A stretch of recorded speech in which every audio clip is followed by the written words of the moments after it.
Taschartheshvabhigyaswarat Tene Brahma Hridaya Adikavaye Muhyanti Yat Surayah Tejo Varimrudam Yatha Vinimayo Yatra Trisargo Mrisha Dhamna Svena Sada Nirasta Kuhakam Satyam Param Dhimahi.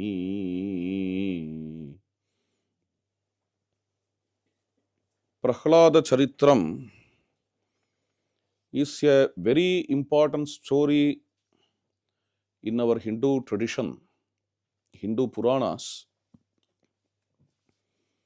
In the epics Ramayana and Mahabharata, Prahlada is a very glorious, he is seen as a very glorious ruler, an Asura king. When it comes to Puranas, Sri Vishnu Purana narrates Prahlada Charithram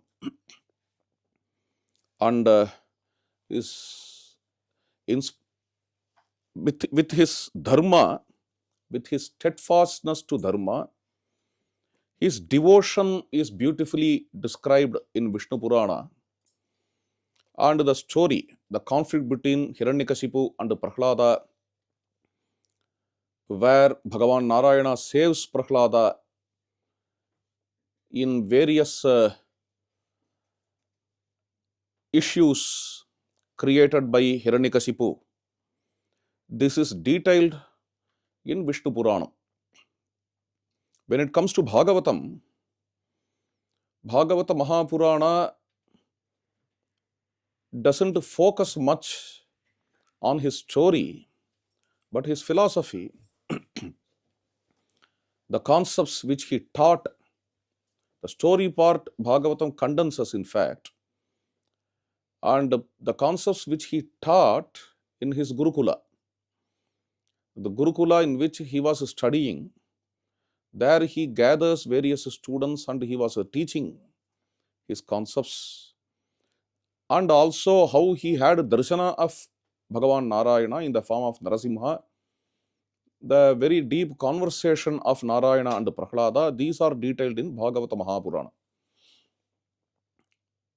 And among the great Alvars and Dasas in Karnataka, and also regarding the great poets of Hindi and Marathi, like Sant Tukaram, Ekanath, Namdev Maharaj, all of them sung Prahlada Charita.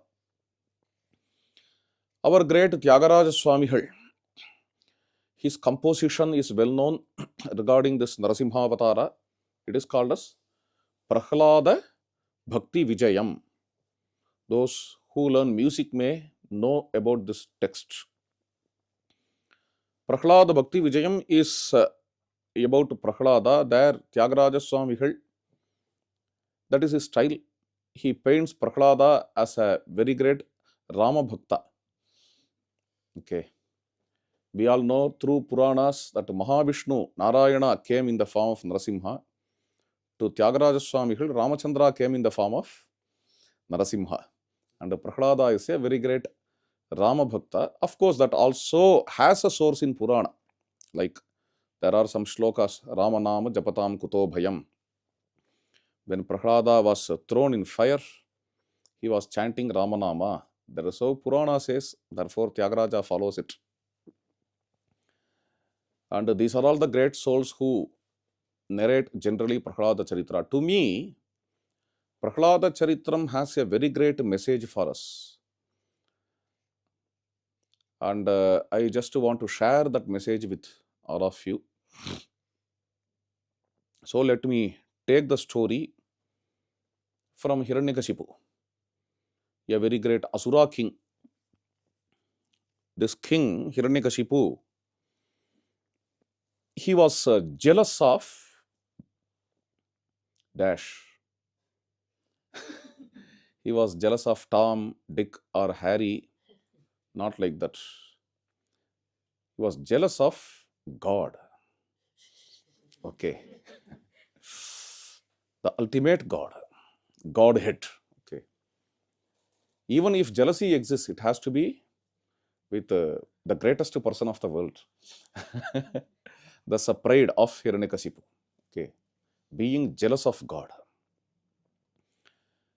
Therefore, he wants to become God. He is not like an atheist who proclaims that God doesn't exist. Okay. Of course, an atheist also is jealous of God. I have seen several atheists too in our state in India. Okay. There were atheists, there are, of course. Generally, they don't believe in God. They don't believe in the existence of God. But they become jealous of that non-existent, the so-called non-existent God. That's very interesting. They generally fight with that non-existent God. I know a very great atheist in our Tamil Nadu. Okay.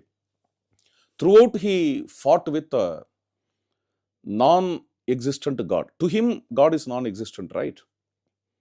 And that God is none other than our Rama. Okay. Was going on fighting with Rama. First he proclaimed Ramayana as a myth. Ramayana never happened. And he used to find fault consistently with that non-existent Rama. That's very interesting. Faults are also found based on Vedic values. That's very interesting. With which he has nothing to do. Okay. He is very fond of Ravana. The non-existent Rama and the non-existent Ravana. Mythological Ravana. He was very fond of that Ravana. Ravana is very great. Ravana is a Tamil hero. And all these things are his views. The non-existent Ravana, the mythological Ravana, is a very great Dravidian hero. And what is greatness about him? If you ask, he wrote, I have read his book that he wrote. He is very great because he is a very great Shiva Bhakta. He was a Vedic scholar. He was a man of austerity. See, all these things are taken to be superstition by the same author. The same author takes Vedas, austerity, and Shiva Bhakti as superstitions. But he glorifies Ravana for all these things. Okay. Just because he was jealous of Rama. Very interesting. Okay. And throughout his life, he was jealous of Rama and his parampara again. Not the biological parampara. It's, okay. Huh? Political parampara. Yeah. I was about to tell this a spiritual parampara or guru parampara. She gave that word. His political parampara, in what another great soul, atheist, another great atheist came. Okay. What he did, he also was throughout his life, he was attacking Rama and Hindu gods. Okay, Hindu gods. And finally ended with a beautiful thing. What? Gradually he started to love the Hindu saints and also Kambaramayanam. And he became very fond of the great Ramanujacharya. And his last work, he wrote many literary works. His last work is a drama about Sri Ramanuja. He did not change his path of atheism. He remained as an atheist. And he wrote a drama regarding Ramanuja. And he also broadcasted it. Okay. In Tamil Nadu. The drama became very famous. That's how it ended up. Okay. How to tarnish the character of Rama, how to destroy Ramayana. Always dreaming about Rama, thinking about Rama. Even we may not think like that, frankly speaking. And going through Ramayana, can we find any fault with Rama or the epic Ramayana? In what way we can find? Nah. People of our state has to forget Rama. He made a very great effort and he spent a lot for that. He spent his energy, he spent his manpower, he spent man hours, he spent his wealth. All these things he did for 40 to 50 years. After this constant work, Tamil Nadu remains as a land of Ramayana.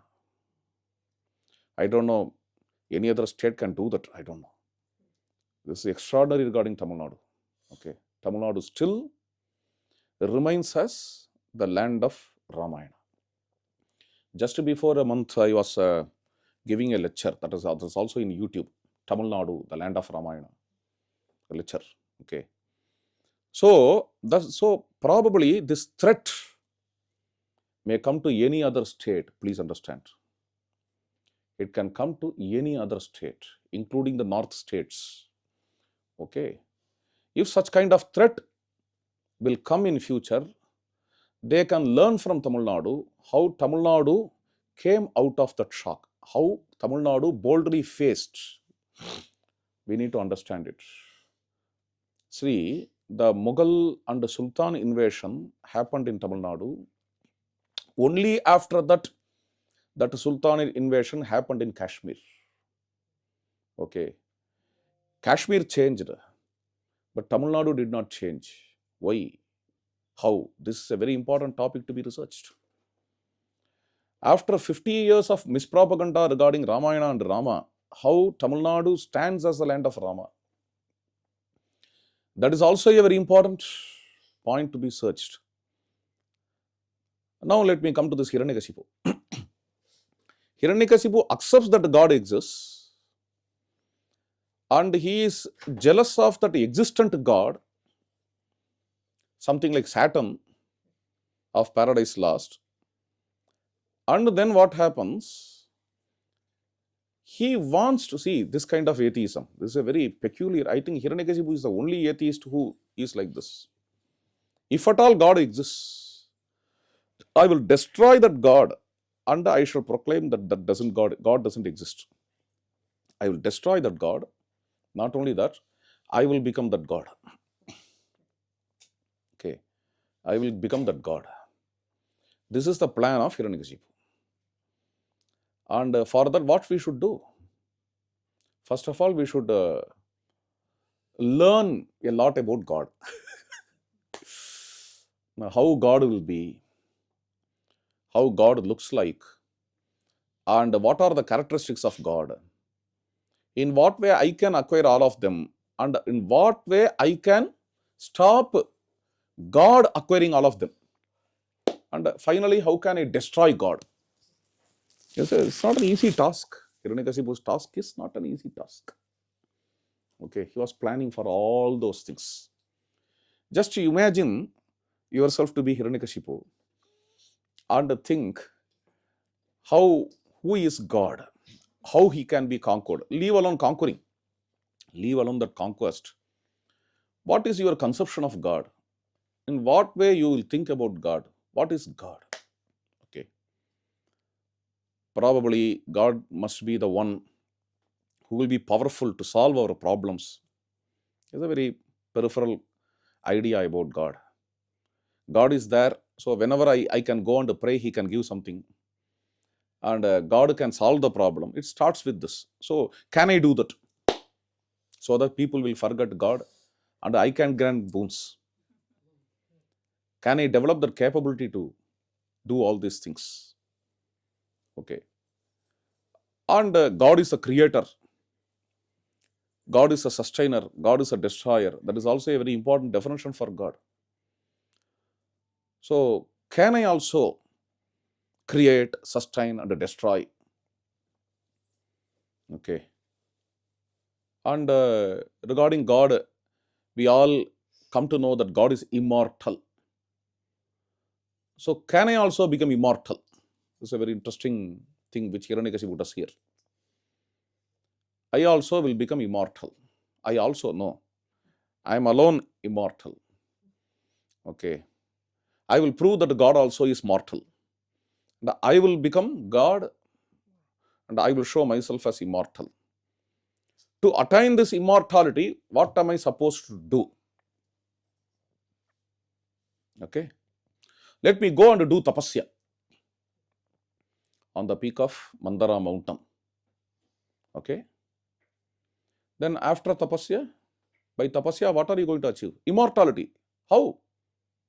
At the end of tapasya, and God will come and give that boon. See, Hiranyakashipu's mentality.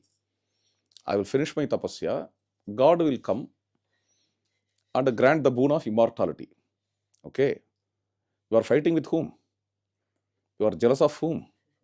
God. Knowing that God is immortal, you are doing tapasya, and this boon you have to get from God. But that God is different from this God. Can be. Hiranyakashipu is jealous of Narayana, but the God who is going to come here is Brahmadeva. Brahma is going to come and grant that boon. So this God can be different from that God, but this God is created by that God. Please understand. This Brahma was created by Brahman. That is Narayana. Brahma was created by Narayana. I don't know whether Hiranyakashipu knows it or not. Okay. Hiranyakashipu is doing this very, very interesting thing. Hiranyakashipu goes to Mandara mountain. He performs tapasya. A very severe tapasya he performs. And finally he had a darshan of Brahmadeva. And Brahmadeva asks, what boon you want? I don't know why Hiranyakashipu all these nonsensical boons. He could have asked a simple boon. I should not die. He is not asking like that. He is giving a huge list here. I should not face death at at night or morning. So temporarily.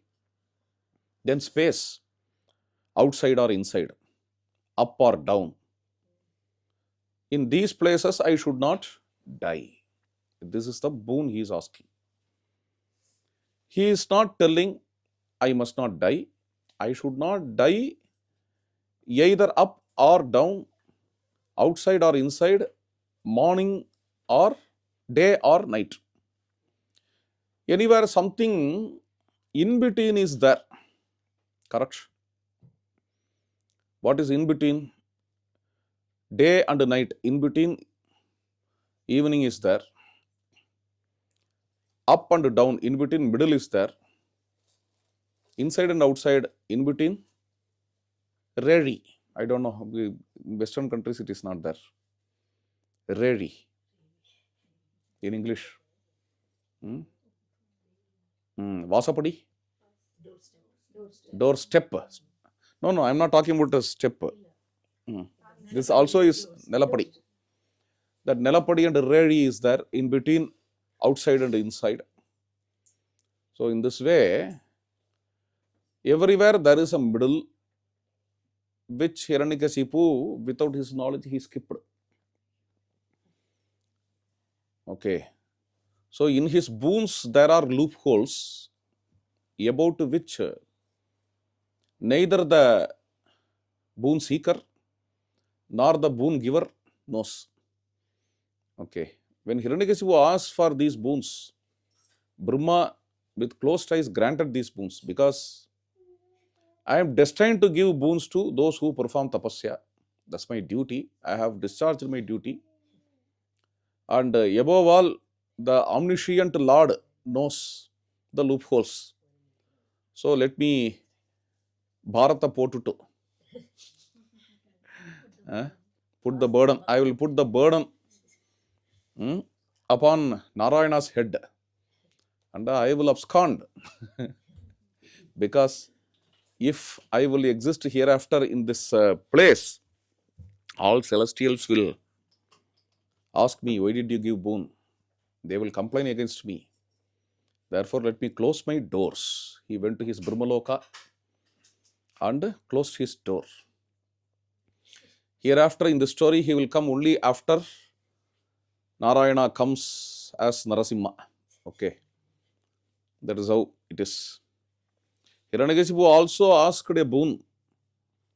I should not be killed by any creature created by you. Okay. That's why Narayana comes in the form of Nrsimha. Nrsimha is not found in creation. If you see the creation, you can see lion or human. You don't see lion human fusion. On those days, they did not have genetic engineering.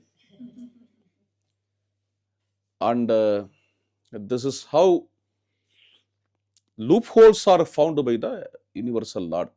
Later he will come. Now this Hiranyakashipu, he came back. Tasmin Mahendra Bhavane Mahamanaha Nirjita Loka Ekarat. Hiranyakashipu he continued his rule. He was a very great tyrant and he planned to conquer the whole world. World is Puni in front of him. He did not go to Angadesha, Vangadesha to conquer them. He did not fight with several dukes and kings of this world. He directly went to heaven. This is very interesting. He conquered the celestials, Indra, Agni, Varuna, Vayu, because all these things he does only to become Godhead. He knew that Godhead is the head of all gods. Now I got immortality. Next step, what I have to do? I should become head of all gods. He went to the heaven. Christianity has only one heaven and only one hell. Hinduism has lots of heavens. All heavens are impermanent, for your information. Okay, all heavens are impermanent. And these heavens, varieties and varieties of heavens, Hiranyakashipu went to all those planes and he conquered all gods. Okay. Normally, Rakshasas or Asuras, they fought with gods. They conquer. And they will compel those celestials to accept their defeat. That's all. Hiranyakashipu is very peculiar. What he does, he not only conquers, but also imprisons all of them. Indra, Varuna, Agni, Vayu, they are all imprisoned. If they all are imprisoned, please understand, if they all are imprisoned, then who is going to take care of the nature? Because if you see in Hindu Puranas, these devatas, these gods are the presiding deities of various elements of nature. Varuna is the presiding deity of water. Agni is the presiding deity of fire. Vayu is the presiding deity of air, which means they are the runners of nature. They maintain the orderliness in nature. If they are imprisoned, who is going to take care of this nature? Who is going to maintain the orderliness in nature? And the Purana says, Hiranyakashipu is doing all these jobs. Hiranyakashipu is maintaining the orderliness in air, in fire, in seasons, so on and so forth. What kind of power he has? In no other demon story, no other Rakshasa story, no other Asura story, we come across such a kind of power in Puranas. Even in Ram and gods. That's very interesting. And he shows himself to be the regulator of this cosmic order. So, third one. Meanwhile, another thing also is told. He is a regulator of nature, he is a controller of nature, but he controls the nature for his selfish purpose. More he explores nature, nature yields, and he takes all advantages of nature. He never bothers about this nature. Whenever he wants, rain will come. Whenever he wants, at any season can come at his command. At his command. Suddenly he may feel, today it's nice to have summer. Summer will come. That kind of power. Okay. Even without technology, he had the power. Now even in summer, we can create winter through what? Air condition. What is that? Ski Dubai. Huh? In Dubai, they have a Himalayas, okay, which is called as Ski Dubai. Like that, even in Himalayas, you can have a desert. All these are possible now. To Hiranyakashipu also, through tapasya, all these became possible. And his rule was very much tyrant. He was a tyrant king. Through this tyranny, all beings were suffering. Now, all beings surrender to the divine, surrender to the Lord Narayana. And to such a great level Hiranyakashipu has gone, it is not difficult for him to make the poor fellows, puny beings, to worship him. Okay. Almost all are idiots. Therefore, to make them worship him, he can do some easy jobs.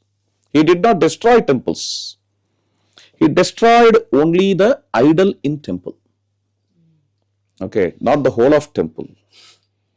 You do only one thing for me, don't worry.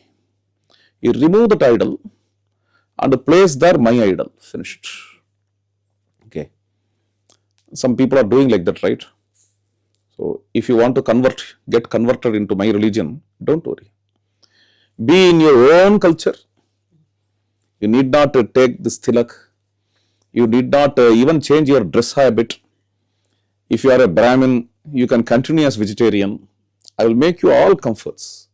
If you want even perform Shraddha, you can perform. For Griha Pravesha, you can perform. Everything you can do. If you want to wear dhoti, you can wear dhoti. Only one thing you do, you remove the idols which you have now from your puja room and place another idol which I prescribe.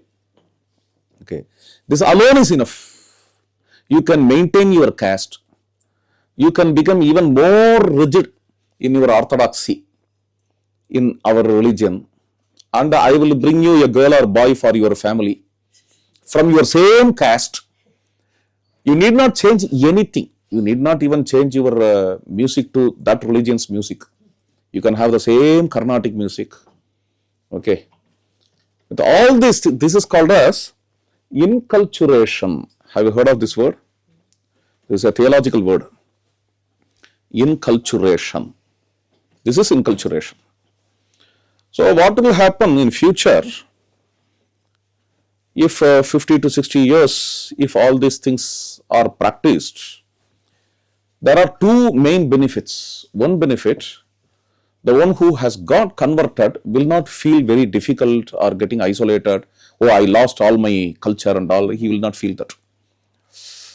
He will not feel I have lost my caste and all. He can remain in the same caste. Okay, same practices he can have. So this is so to give him comfort. To give him comfort, this inculturation can help. This is point number one. Second benefit, in due course of time, all these cultural elements, okay, all these cultural elements can be hijacked. Okay, this same kind of temples, same kind of functions, starting from Holi or Deepavali. See, these things are celebrated not for Ganesha, not for Shiva, but for some god, only son of the only god. Okay. For that, all these things can be practiced. Even their function is like that, whether you know or not. Some Greek celebrations, some Roman celebrations are now practiced in the name of that religion. This is inculturation.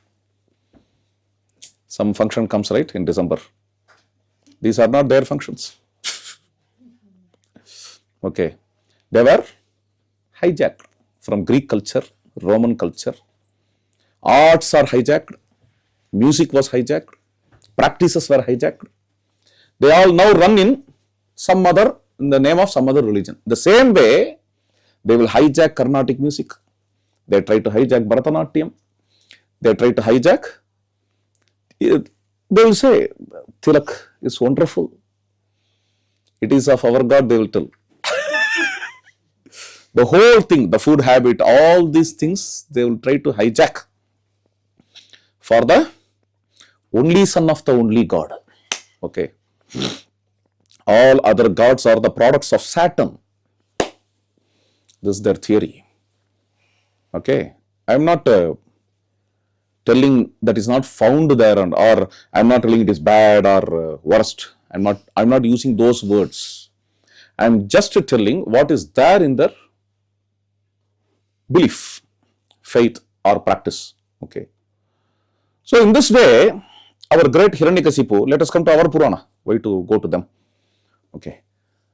This Hiranyakashipu, you practice all these things. Don't get tensed. You can wear your own dress habits you can have. Okay. Don't worry.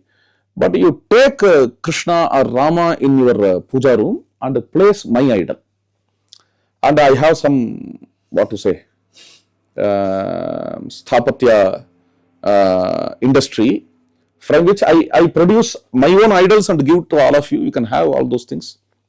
And every day, do the same Shodasopachara puja. You need not change even the pattern of puja. Okay. The same Shodasopachara puja you can do. And you can have vahanas for my idol. Okay. That Yana Vahana, Simha Vahana, and a procession you can have. And also Chandai Vadyam for my idol, Hiranyakashipu's idol, Chandai Vadyam, you know. Chandai Vadyam or Nadaswara. All these things for Hiranyakashipu's idol. Okay. And if you worship any idol other than this Hiranyakashipu, you will be imprisoned. You will be punished. In this way, because point by point, he wants to become God. First, he has caught the base. What is that? Immortality he gained. Conquering the gods he gained. Next, what he did? Playing the role of gods he did. Fourth one, making the idiots to worship him. Making the people to worship him. For that he is giving lot of sculptures and paintings to the people. And since he is a very great tapasvi also,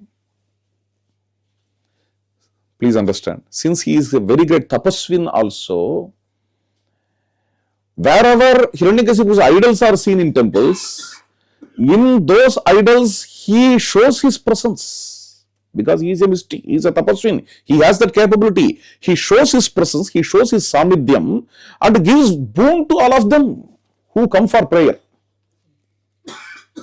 So, almost he has become a god.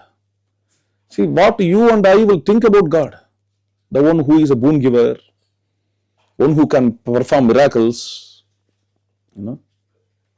Somewhere somebody asked, a very great saint was there in India. Okay.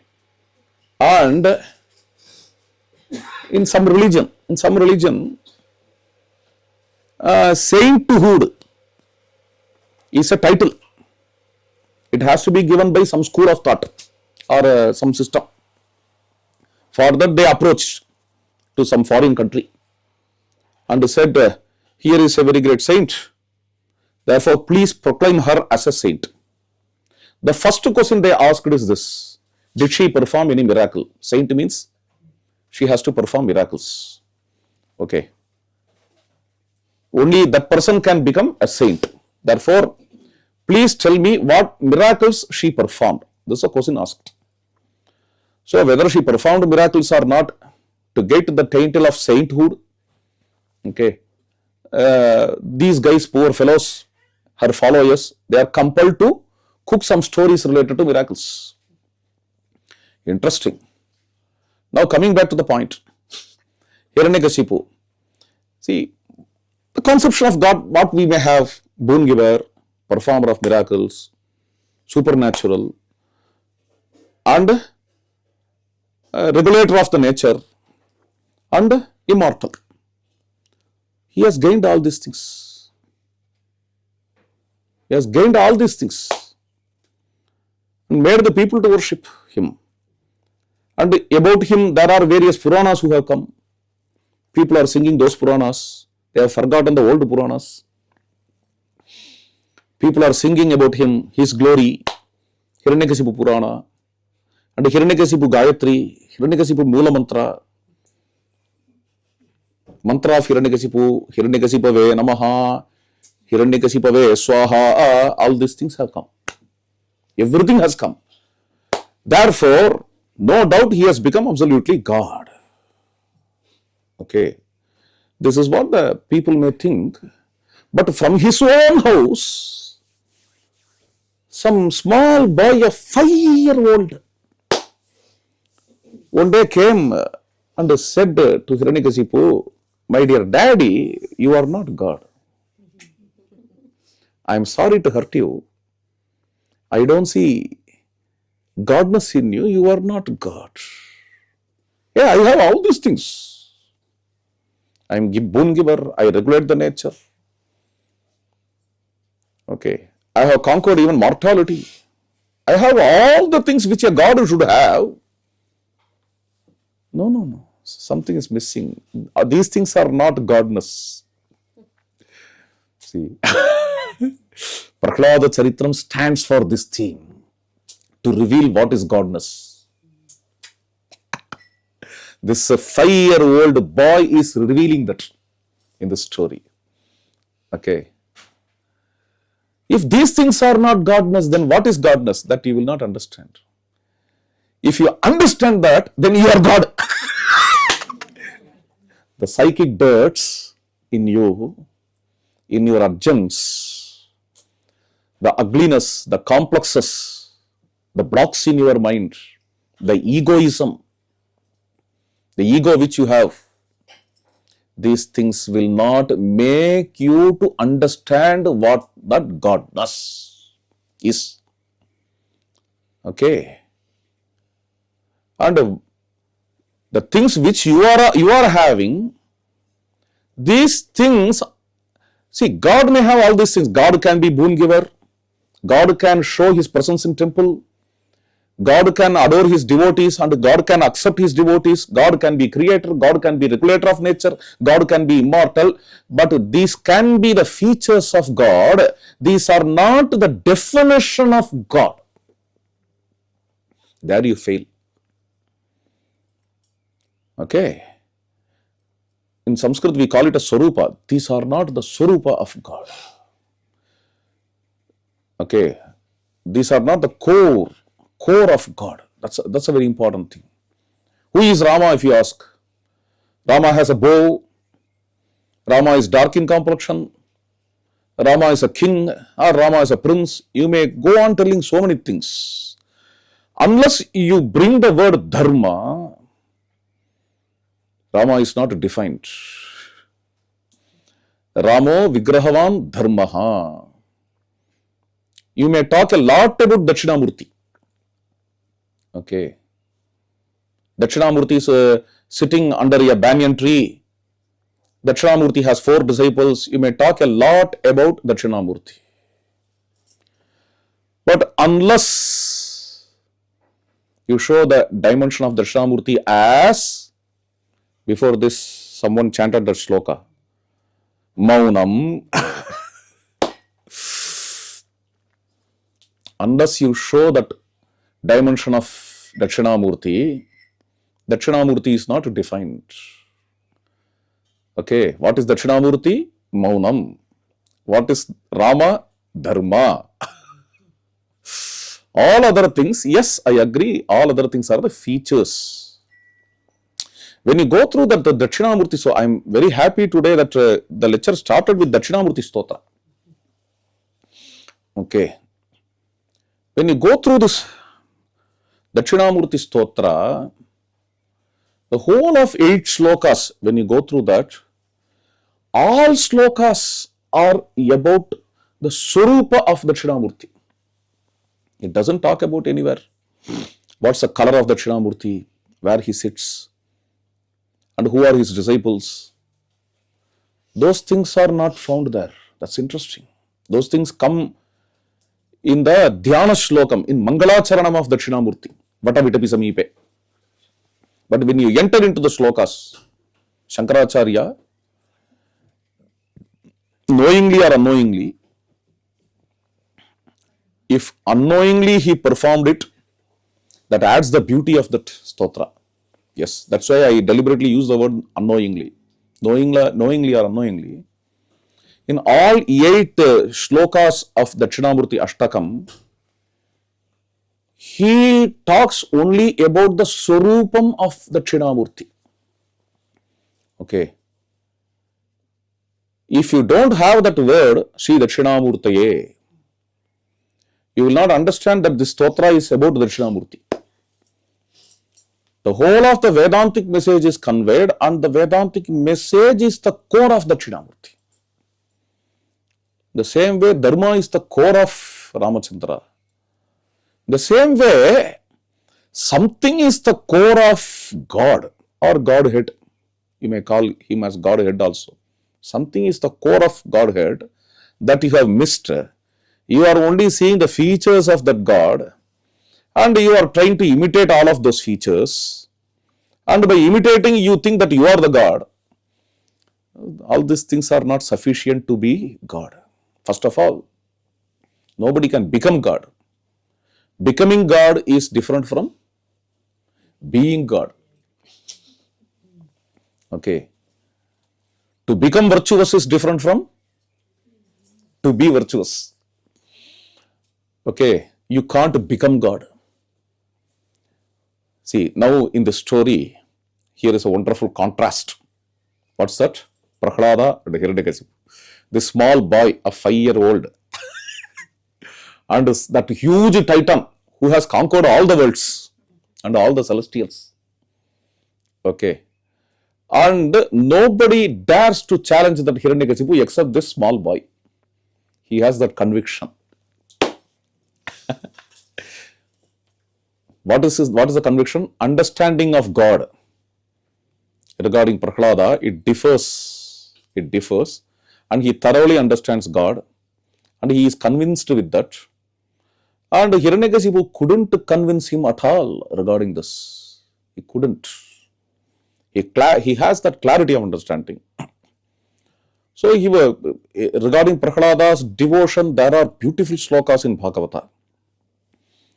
Gunairalam asankheyaihi mahatmyam tasya suchyate vasudeve bhagavati yasya naisargiki ratihi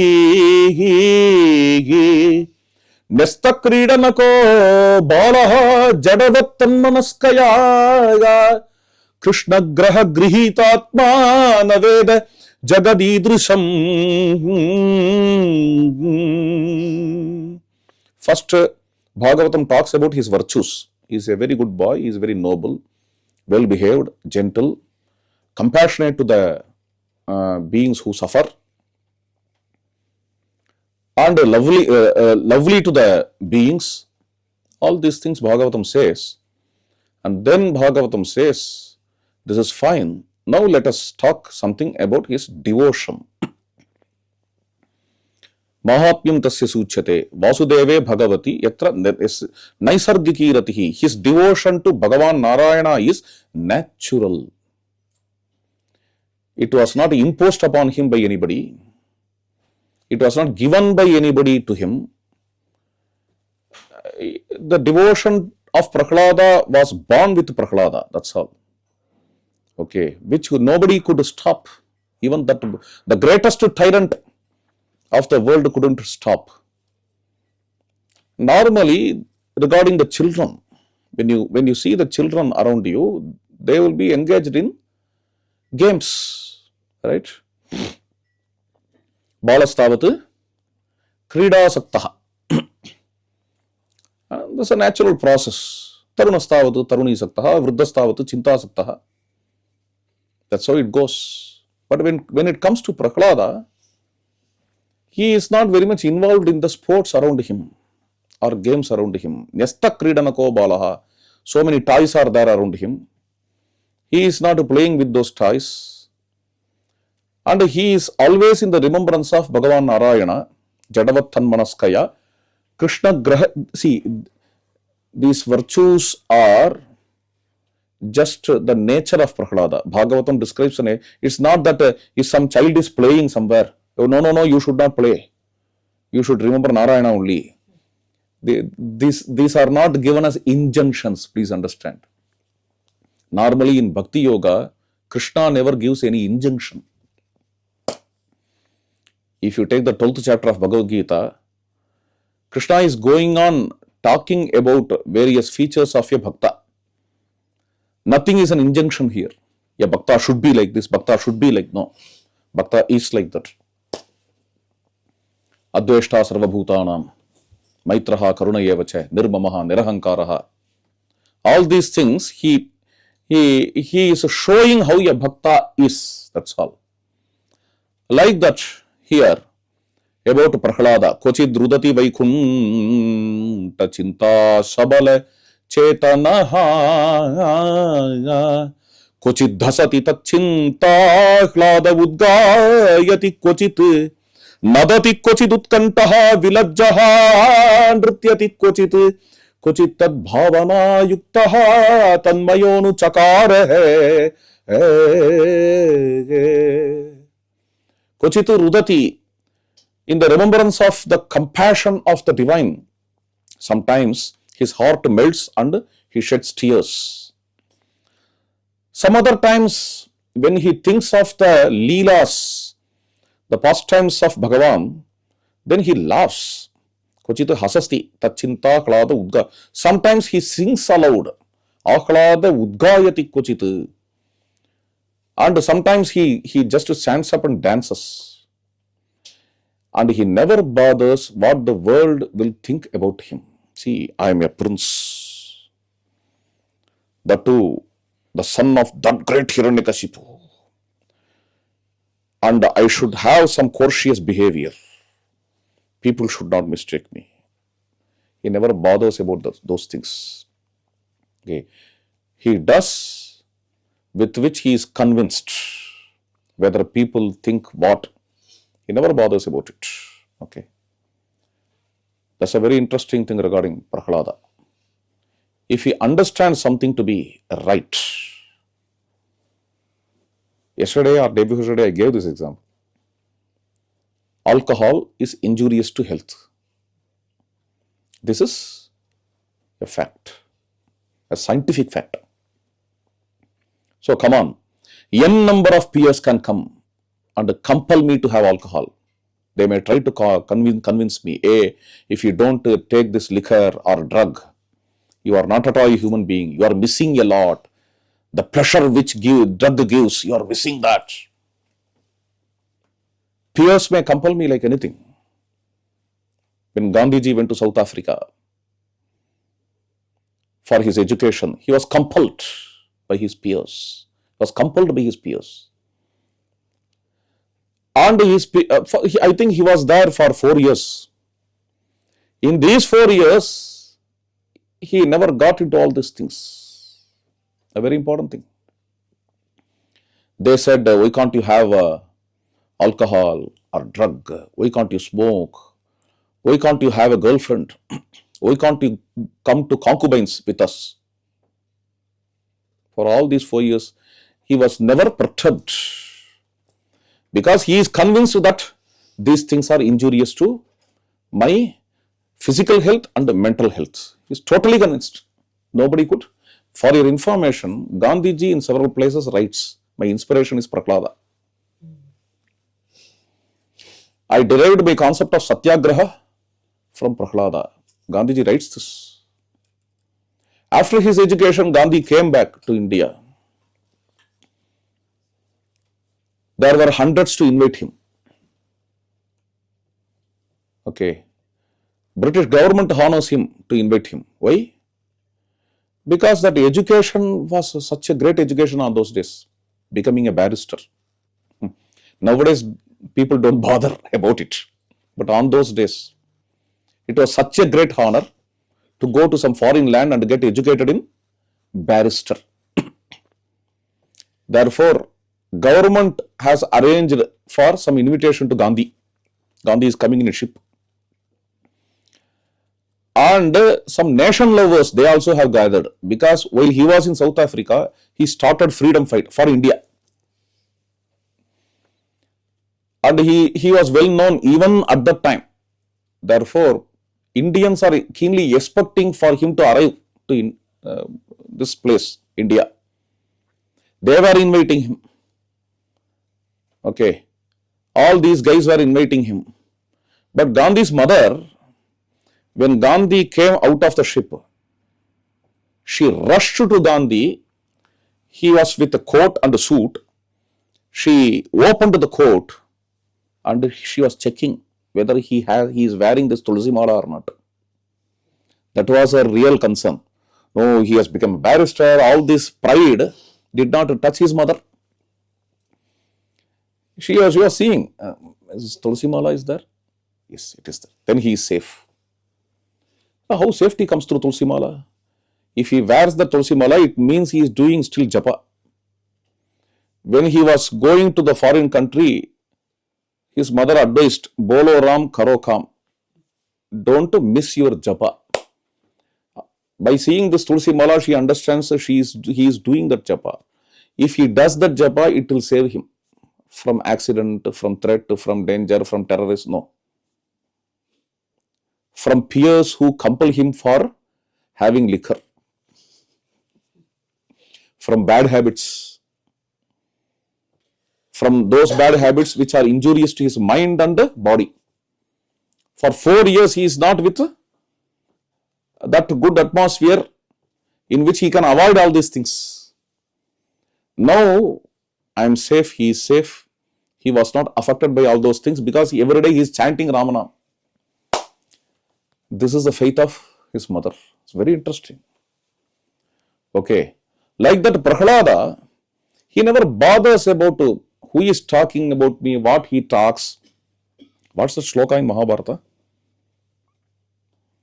Shanti Parva, follow your rational, don't follow the peers. There is a shloka. Quite often I quote.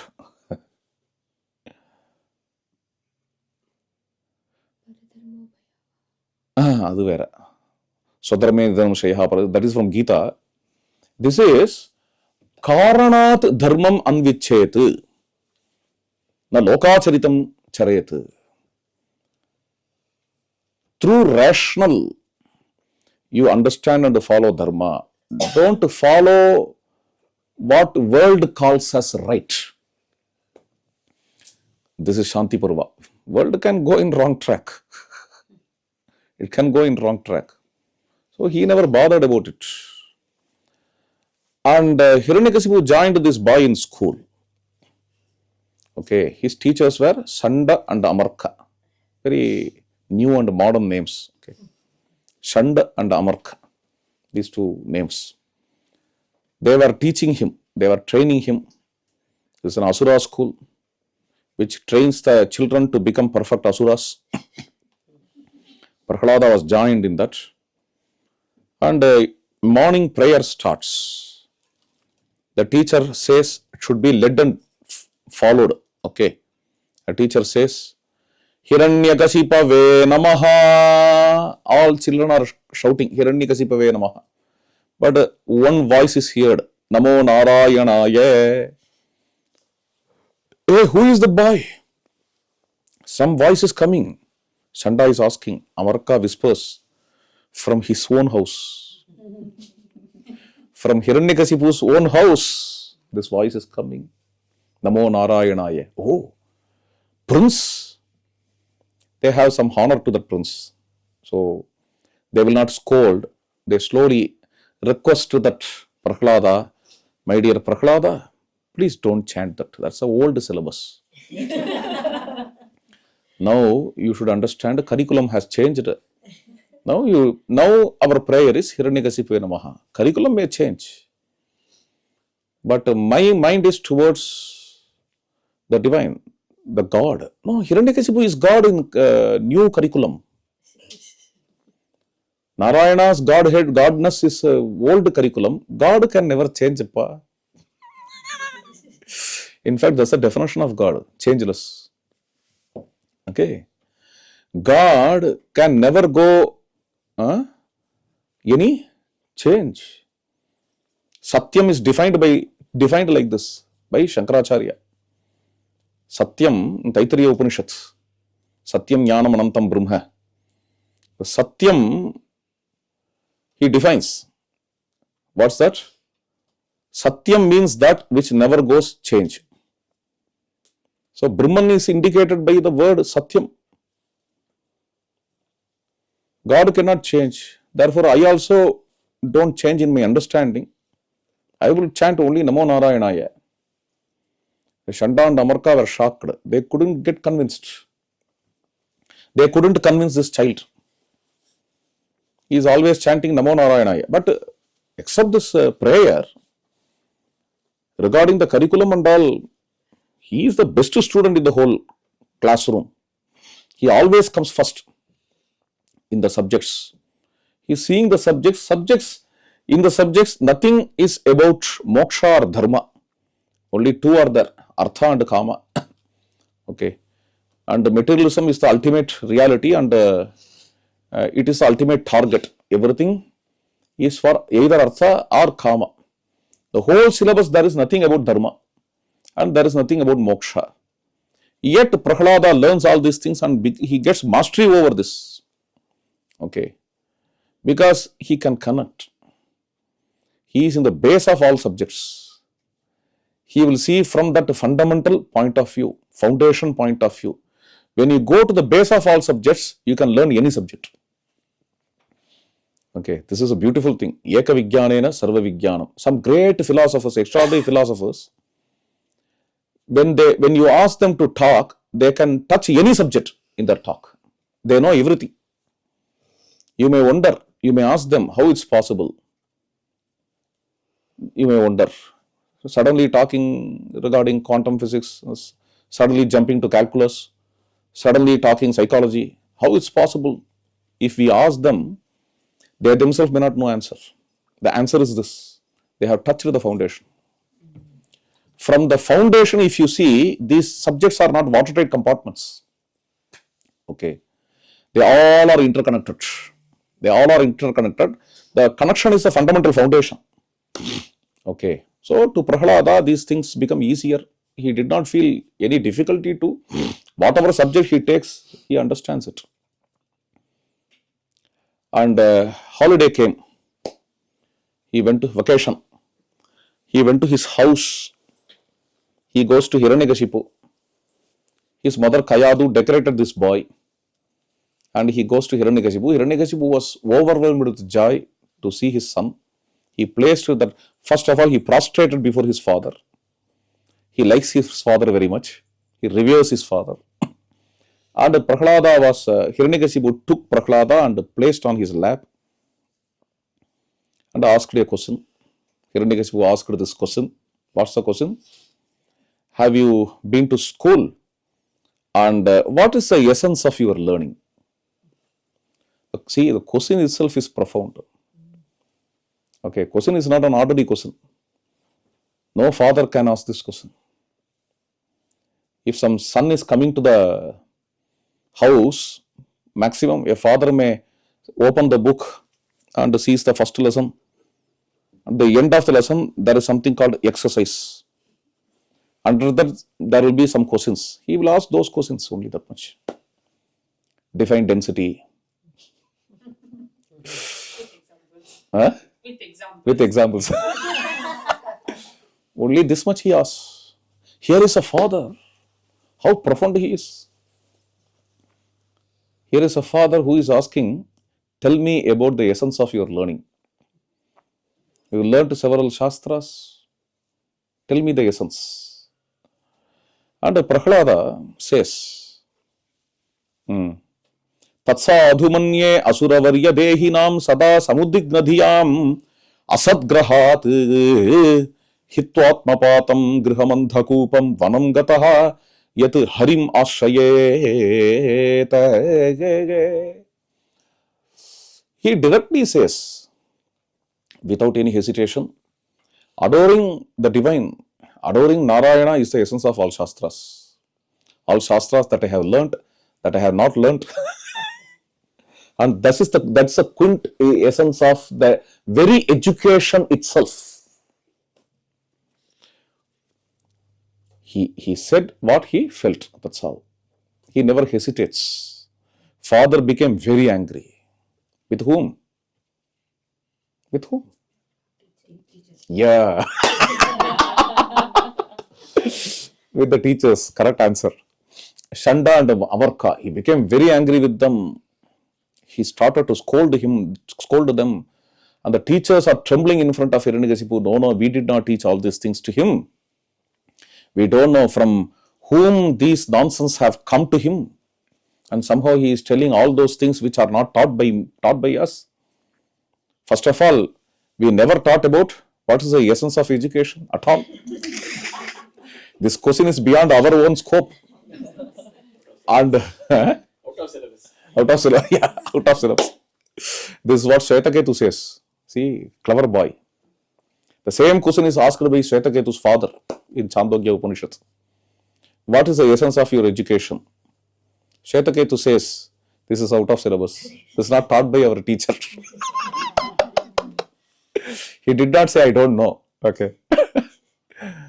And these teachers are telling like this. And Hiranyakashipu said, please be careful regarding with whom he is moving. Okay. This kind of reply cannot come without thought. Okay. Now Prahlada comes back to the school. And then in school he is staying. The teachers, they arranged for a special class. Up to evening 4:30, normal school will be running. After 4:30 to 5:30, an hour, special class is arranged only for one boy, Prahlada. Normally, special classes are arranged for dull students. Here, for the best school student of that school, a special class is arranged. For what? Shanda on one side, Amarka on another side. They are sitting and they are telling this Prahlada, don't chant Narayana. Don't recite Narayana. Prahlada then recites Narayana. Don't chant Narayana, Narayana. Don't recite Narayana, Narayana. Don't recite Narayana, Narayana. Don't recite the name of Narayana, Narayana. Don't recite the name of Narayana, Narayana. Like that, every day evening there is a bhajan from 4:30 p.m. to 5:30 p.m. Slowly, the teachers also develop some liking towards this name because only we understand the depth of that name. This is not just a name, it's a mantra. When we chant this Narayana Nama, only by chanting it we know what joy it potentially has. Okay, it cleanses our heart. It's a different kind of joy. It is not joy after all, it's a peace. It gives the internal peace. Nama, Bhagavan Nama gives internal peace. This can be experienced and understood only when we chant. Without chanting, we can't understand. If someone says Narayana Nama or Rama Nama gives immense peace, we may ridicule. Unless we chant it, we can't understand. And this Rama Nama or Bhagavan Nama, Narayana Nama, its result is not Agami. Its result is not in future. After death, you will have this. Its result is not a non-verifiable truth. Okay. When we practice it in day-to-day life, its result is immediate and direct. This is what Krishna says in the Gita. Pratyakshaavagamam dharmyam. Okay. Sukhavaham, he says. And Narada also says this in Bhakti Sutra. What is the pramanam for bhakti? This question comes in Bhakti Sutra. Bhakti Sutra is a text that deals with what is bhakti. What is the pramanam for bhakti? This question comes. Narada should answer when Mimamsa philosophy starts. What is dharma? What is the pramanam for dharma? For that the answer is given as Shastra or Veda. Even regarding Vedanta, what is the pramanam for Brahman if someone asks? The answer in Brahma Sutra is Shastra. Shastra yonitvat. Shastra is pramanam. Regarding bhakti, Narada has a peculiar answer. What is the pramanam for bhakti if someone asks? Bhakti Sutram says, Swatah pramanatvat. bhakti is self-evident. And to feel bhakti, to understand bhakti, there is no need of a very great shastric knowledge. Only those who learnt lot of shastras alone will have bhakti. You can't tell like that. You can't tell like that. And the more you learn shastra, more bhakti will grow. You can't quantify like that. Bhakti can come to even an elephant. This is how Purana says. While Krishna is playing flute, cows started to show bhakti to Krishna. What shastra cow read? Okay. In this way, bhakti is universal. For bhakti, the pramanam is hridayam, swatah pramanatvat. In hridayam, we experience that shantata and ananda, shantaswarupatvat, paramananda rupacha. These are the sutras. So you enter, you plunge into the unmixed bliss through the Ramanama or Narayana Nama. Why I am telling this? By chanting every day, don't chant Narayana, don't recite the name of Narayana, they developed interest in Narayana Nama. They are not telling, chant only the name of Hiranyakashipu, chant only the name of Hiranyakashipu. They are not telling like that. They are telling, don't chant the name of Narayana. So that by this method, we also can chant. So this kind of Narayana Nama Sankirtana is running for several months. Then came this half-yearly holidays. I think here also they call us quarterly, half-yearly, am I right? Or any other term? What term? Half term, okay. Half term holidays came. Prahlada went to his house. He is a hosteler, for your information. And he went to the house again. This time, Hiranyakashipu asked the same question, what's the essence of your learning? Previously, I answered, okay, the same answer need not be given. We can answer in a different way, same thing in a different way. Previously, I said devotion to Narayana is the essence of the learning. Now, let me tell you, essence of learning, devotion to devotion to Narayana has 7 facets. Okay, there are 7 limbs for this devotion. What are they? Shravanam, Kirtanam, Vishnoho, Smaranam, Padasevanam, Archanam, Vandanam, Dasyam, Sakyam, Atmanivedanam. 7 methods of bhakti. They are not 7 steps. After completing one step, you have to go to another step. It's not like that. They are 7 methods. You can either follow one of them or you can follow many of them. Bhakti is a flow. Okay. Only in quantified methods you can see the steps and all. In the flow of bhakti, you don't have steps. Shravanam Kirtanam. Shravanam means listening to the leelas and virtues of God. Kirtanam, telling or singing the virtues of God. Smaranam, contemplation of God, meditation. Padasevanam. Padasevanam is adoring the lotus feet of God. Archanam, offering puja. Vandanam, bowing down to God. Dasyam, service, devotional services. Sakyam, friendship, feeling the friendship of God, being friendly with God, or being friendly with the sadhus.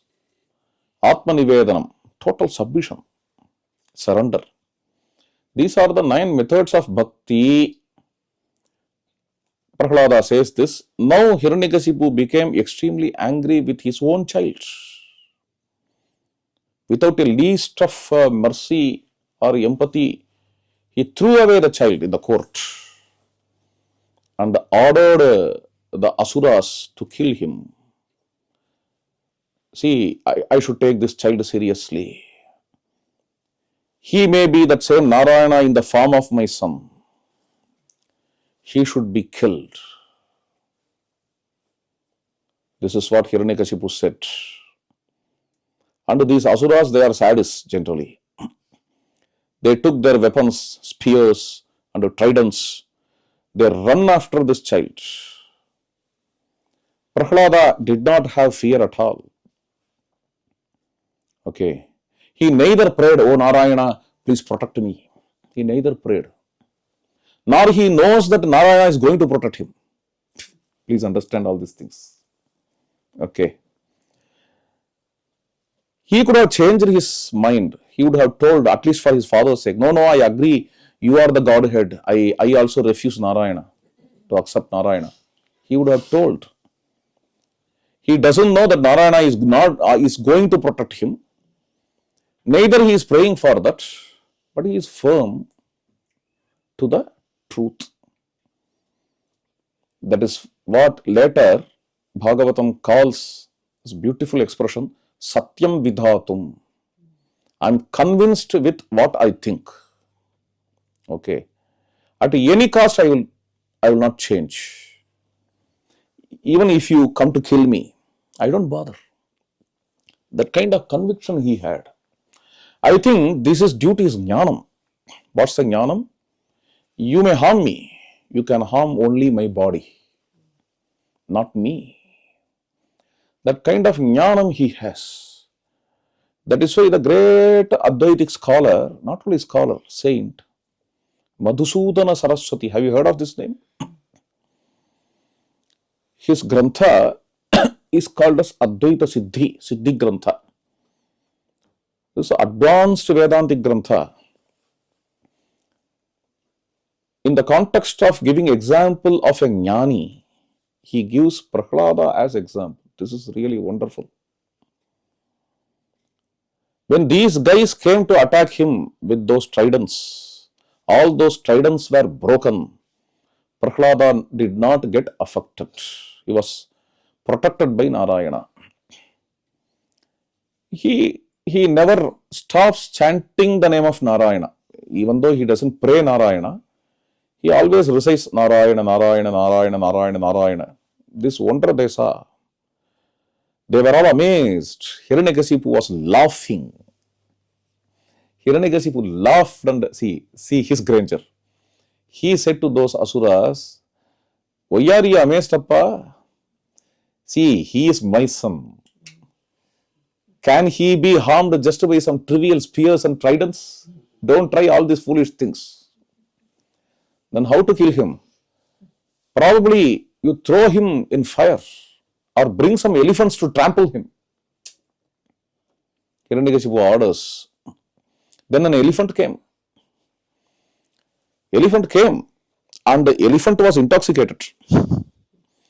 With such a power elephant is coming, Prahlada sees this elephant. Doesn't bother.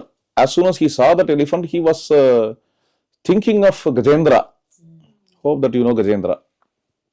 Okay, a very great elephant devotee of the Lord. I said, Bhakti Marga is not only for humans. Okay. Elephant devotee can be there, cow devotee can be there, spider devotee, okay, can be there. Silandi, where, in which place? Thiruvanekkaval, yes. Thiruvanekkaval. Yeah, Jalakanteshwarar. And Jambukesh, yes, Jambukeshwarar. And for Hastishwarar, Kala Hastishwarar. Okay. So, this is a very beautiful thing. Even ant can become devotee. Thiruverumbur, you know, that Lord Shiva. So, this devotion, so he is thinking of elephant, Gajendra, who, it continues. Gajendra Parampara also continues. Gajendra was very old and he belongs to Krita Yuga, Yugantara. Even now, such a great elephant devotee is there for Krishna. You know?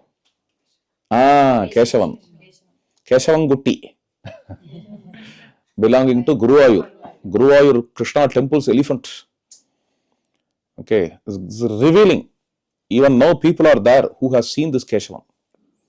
Okay, they narrate lots and lots of stories regarding this Keshavan, how Keshavan was devoted. If I start that, it will go for 2 hours. Let me stop here. Okay, only one episode I will tell regarding Keshavan Gutti. Keshavan was sent somewhere to marriage, okay, for renting, okay, to some marriage to entertain the people. Keshavan has gone. Normally at evening, the time of Guruvayurappan's procession, which is called as Sribali, Siveli in Malayalam, it's a Sanskrit word, Sribali, and for this Siveli, Guruvayurappan generally goes in a procession sitting on Kesavanguti. Kesavanguti never fails to come at the time. But Kesavan went to the marriage. It got delayed in marriage. Okay. Marriage is getting delayed. Therefore, Kesavan couldn't come. At that time, all people are waiting, devotees are waiting. If Kesavan is not there, we can have another elephant for the procession of Guruvayurappan. They arranged for another elephant. But exactly at that time, at evening, Shiveli, Kesavan left that marriage and silently he was coming without harming anybody else. The huge crowd. People are afraid. Some people are running here and there because the elephant independently comes and the pagan, caretaker, he is running after elephant. Elephant is walking very fast, entering into the temple exactly at 6 p.m. In front of Guruvayurappan, elephant comes and stands. There are so many stories regarding Kesavan. And every Ekadashi, Kesavan does Upavasa. And who knows how Kesavan finds this is Upavasa Dina, this is Ekadashi. Very great Krishna devotee, Gajendra and Prahlada. Prahlada, on seeing that elephant, thinks of that Gajendra. When this elephant is approaching Prahlada, slowly this elephant becomes sattvic, noble, gentle, starts to love Prahlada and lifts up that Prahlada and places on the head and goes for a procession. Finally comes to the house of Hiranyakashipu, gets Prahlada down, and in front of Prahlada, elephant bowed and went away. Hiranyakashipu again laughs and said, see, this elephant got habituated to do that to the prince every year at the time of birthday. Now elephant feels this is a birthday, therefore elephant has done all. This Hiranyakashipu, even after seeing Bhagavan's Leelas in many places, he will create his own logic and he will not allow his mind to think of something beyond logic. Okay, that is the nature of Hiranyakashipu. He is bound to it. He can't go beyond it. Leave alone Bhagavan. He can't accept even the consciousness. He will be going on telling so many things. No, consciousness doesn't exist. It's just a secretion in your body. It's all chemistry. Okay. It's something like if you give key to a toy, it will be acting for some few minutes. Like that only. An entity for 100 years keep going, walking and all, and it will die. Dying means it has nothing to do with soul or conscious being and all. So just purely everything is matter and matter, physical matter. The one who doesn't even accept this consciousness, how can he? There is a knowing entity within, he can't accept. Such a person. When he talks about his immortality, he can think only about the body's immortality. Such a person, how can he accept God? So he is going on telling this is birthday practice. Elephant has done that. So you take to some other place. Where? Throw from the mountain. They took this boy and threw from the mountain. Nothing happened. Prahlada comes to the house. Father, well, how did you come here? I asked the asuras to take you to the mountain. Yes, they took. And they have to slowly come down off the mountain. As I was thrown, I have come quickly. And my dear father, what is next? Prahlada is asking. What is next? Throw him into fire. He was thrown in fire, but nothing happened. And then Hiranyakashipu gave some poison. He gave the poison to his wife Kayadu and ordered to give this poison to Prahlada. Kayadu was crying. Hiranyakashipu went away from the place. Prahlada asked Kayadu, why are you crying? Don't worry. And he plucked the poison from Kayadu's hand and drank that poison. Kayadu was shocked. Nothing will happen, ma, don't worry. You did not see all those things. They put me in fire. Nothing happened with that also. Finally, what happened? Hiranyakashipu became very sad and stressed. He placed his hand on his cheek, sitting somewhere. Nunam yetatu virodena mrityurme bhavita nava. Even now he doesn't understand all these things to be the power of Narayana. His botheration goes in this way. He is thinking, I did tapasya to get immortality. Generally, there is an elderly saying, tapasya of parents will come to the children. Probably that must have come to my son Prahlada. Ego is boundless. Yes. Actually, ego is binding and which is boundless. So, when is very interesting. Now, what happens after this? The same teachers came, Shanda and Amarka. They said to Hiranyakashipu, sir, you are torturing your son. He is, after all, a small boy. Please let us take this responsibility. You need not do anything. Okay. We will conduct our own special class as usual. That's enough for him. By that we can train him as we trained you.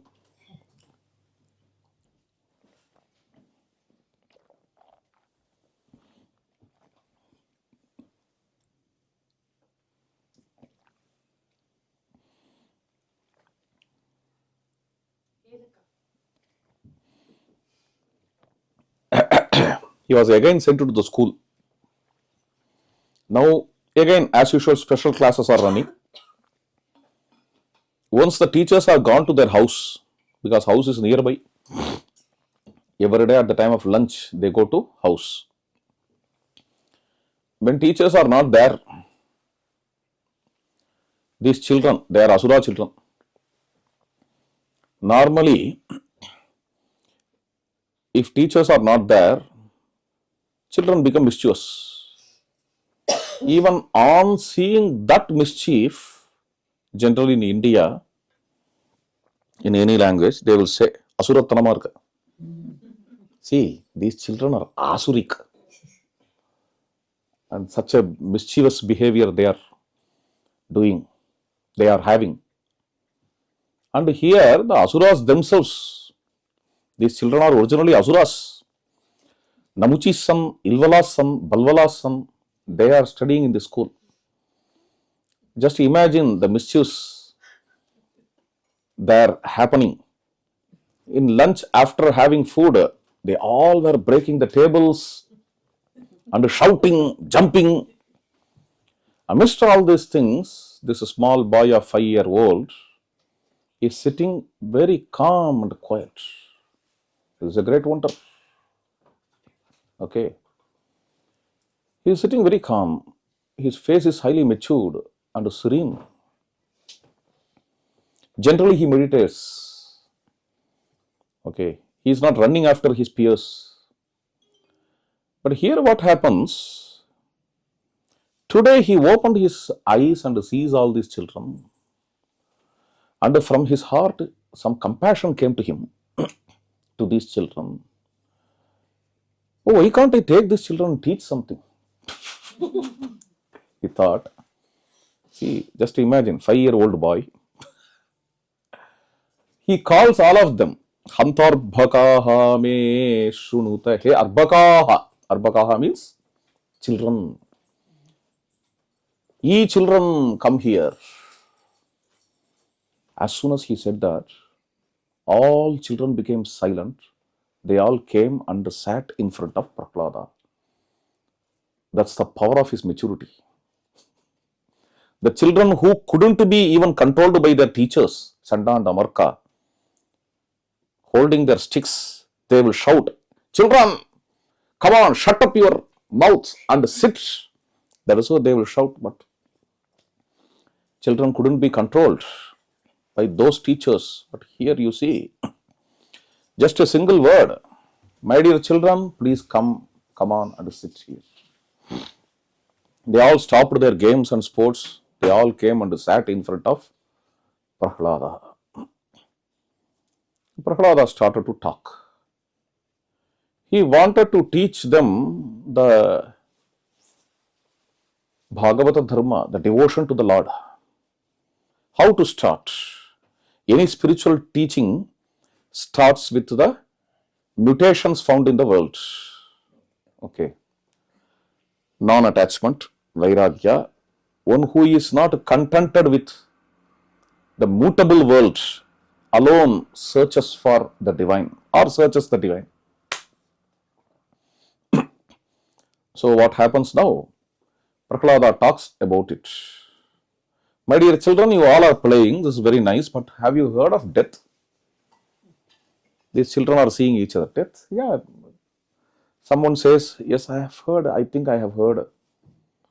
Some other person said, "Yes, yes, yes. My granny, suddenly she lied and people took her somewhere, placed on some palanquin. They took her somewhere. All were crying. I was also crying. I don't know why I cried. And she never came back." Yes, that is death. Exactly. And this will happen to all of us, you know. All of us. All of us means a day will come in which I also will lie and I will be taken. Yes. The children started to tremble. Prahlada said, "Don't worry. You need not be afraid of the death, yaar. Death is very natural. Death is very common. Everybody has to die. You know, a Zen master, some Japan king, he offered his notebook and requested that Zen master to write something as blessing words. The Zen master was writing something. What he write? He says, "May you die." This is the writing. First, it starts with, may your grandfather die. May your granny die. May your father die. May your mother die. May you die. May your wife die. May all your children die. Blessing words. The king became little upset. He asked, "Is it a curse or blessing?" Master said, "It's blessing only because death should be sequential. Kramashaha mrityur bhavet. First your children should not die. First the older persons in the family have to die. Then you, then the juniors. Okay. Anyhow, death is inevitable. Death is going to come. It should come in a sequential way."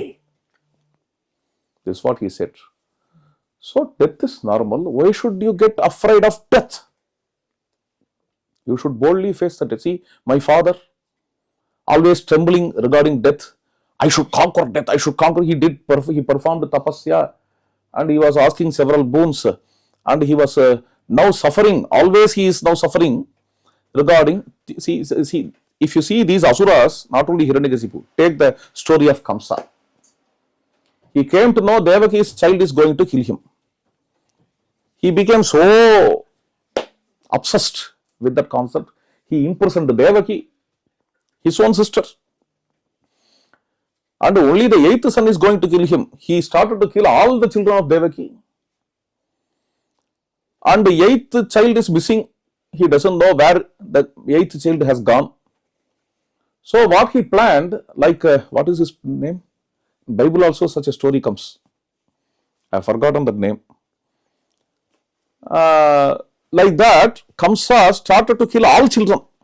The children who are born in last 2 years, you kill all of them. This is the command he gave.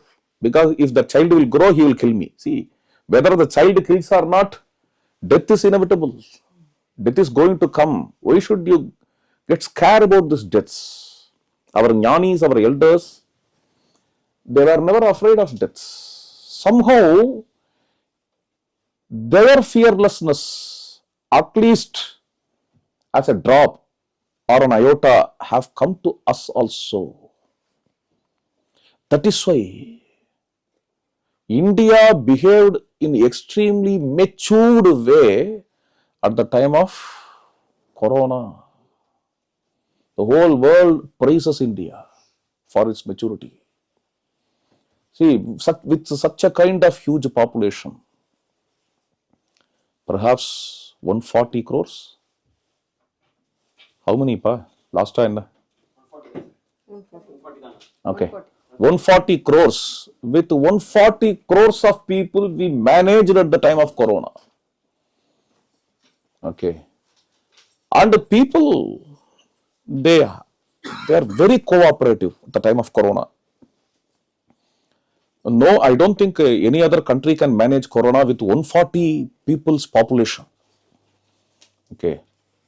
Helping each other, cooperating each other. I saw a poem in Tamil, Pudukkavidai, they say.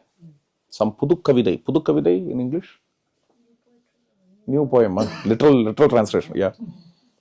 That's Pudukkavidai, and about the Chennai storm, regarding Chennai storm.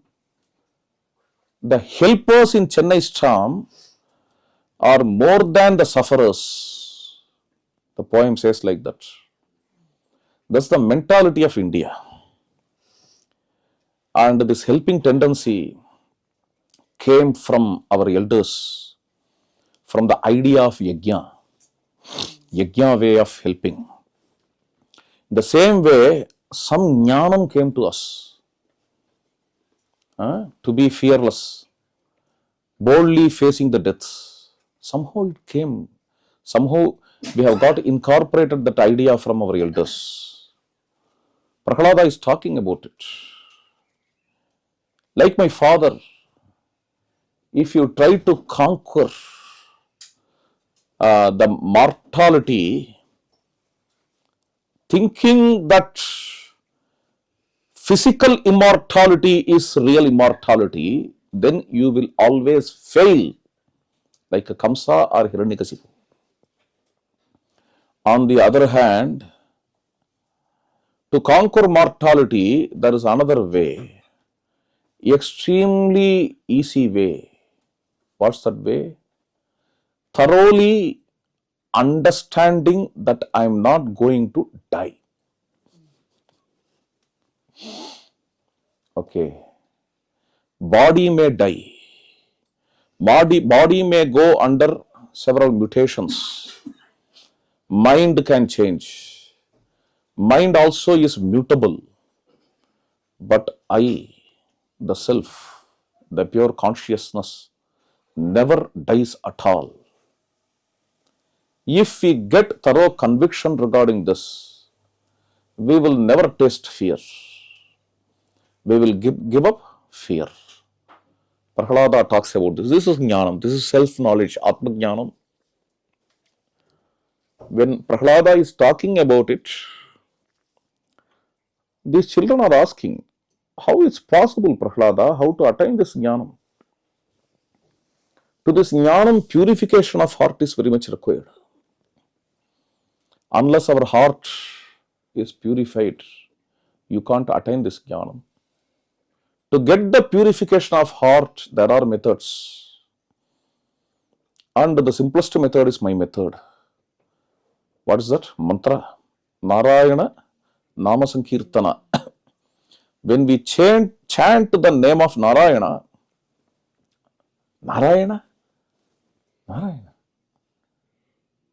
he is not secular. And in our education, it is written that Narayana is the enemy and he will not allow the scientific progress. Narayana is outdated. And Narayana Nama Sankirtana is superstition. This is what we are reading in our school books and we are taught by our teachers Sanda and Amarka. Prahlada says all those things are nonsense, appa. That is why these guys are not contented. They are disturbing the society without having this education. Okay. After having the world wars, they will make UNO. And they will talk a lot about world peace. Okay. With all turbulence in mind, with all complexes in mind, lips will be talking about world peace. Okay. Unless our heart is getting purified, how can we think of a peaceful society? And unfortunately, our education doesn't have that. It doesn't teach about the methods which can purify our heart. Here is a science. India has contributed a science for peace. What's that science? Yoga. What's the definition of yoga? Manaf prashamana upayaha yogaha. Method to calm the mind is yoga. This is the definition. See, there are so many things. For physical things, we have a science, physics. For our body, we have a science, biology, anatomy, physiology. For our chemistry, we have a science. For our mind, we have a science, psychology. For engineering, we have a science. All these sciences are there. But how to purify our heart? Do we have any science?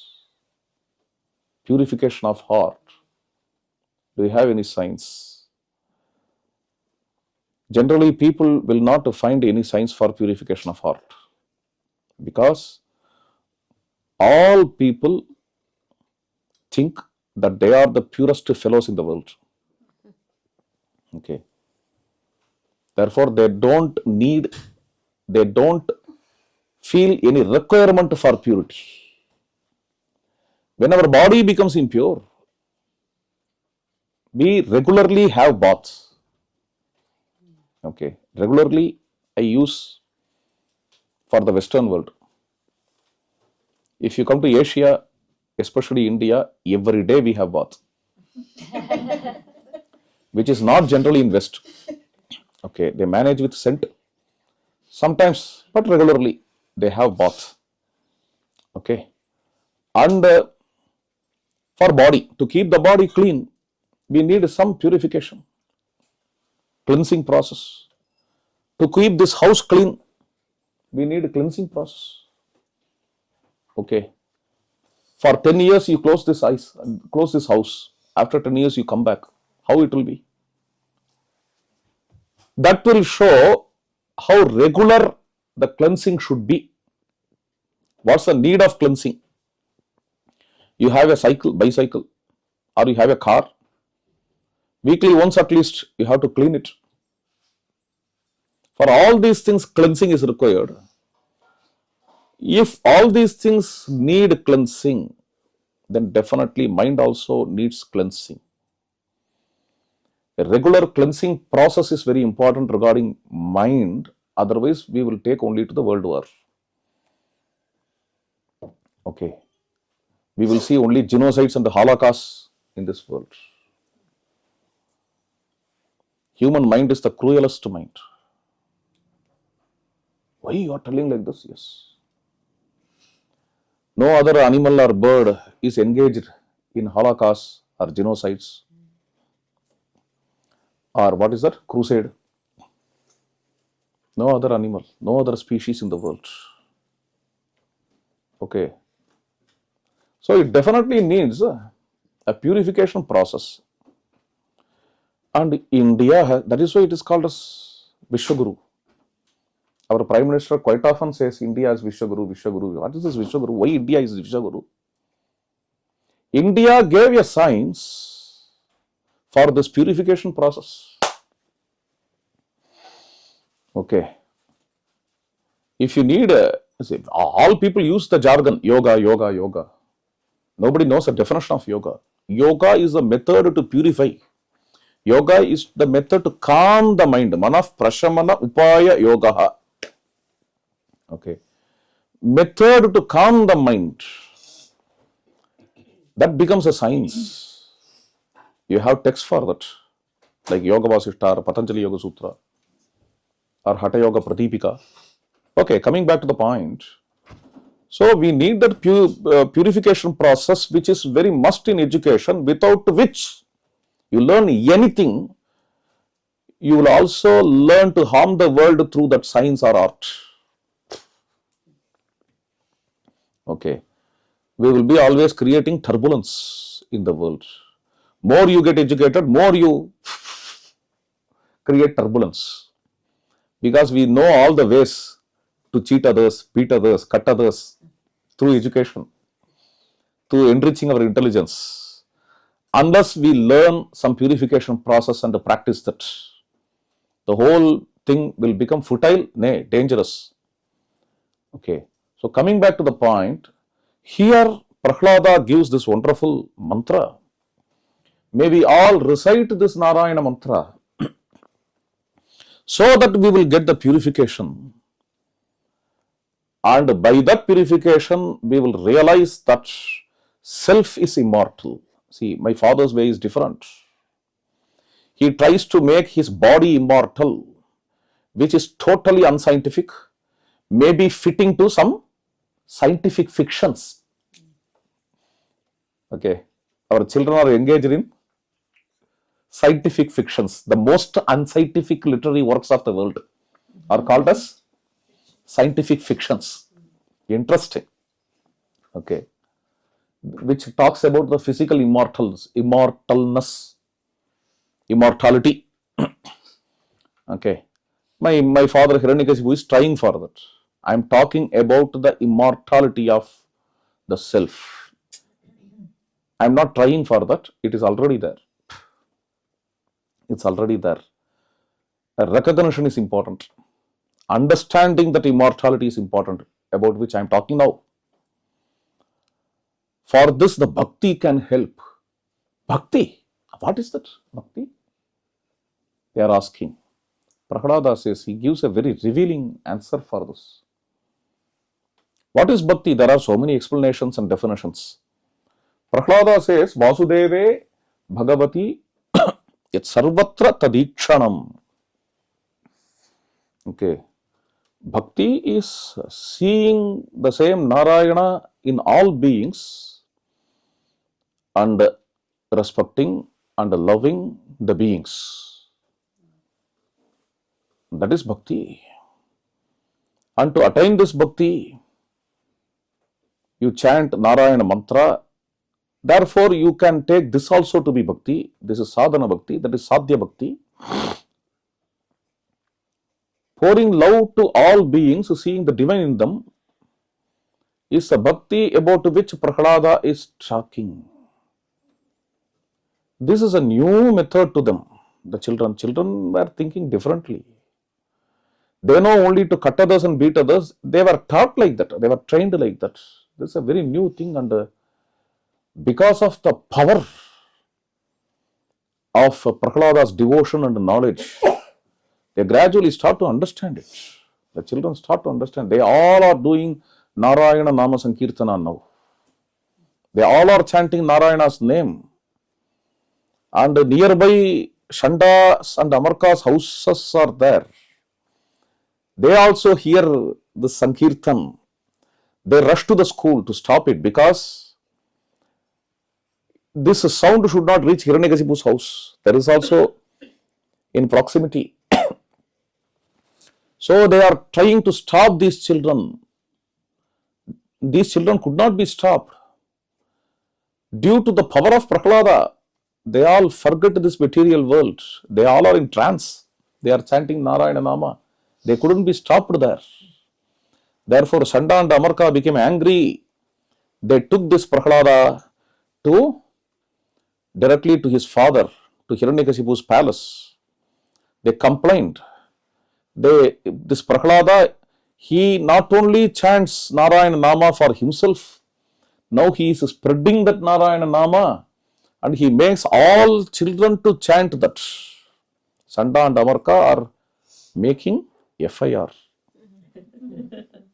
Otherwise, Hiranyakashipu will become angry with these guys, the teachers.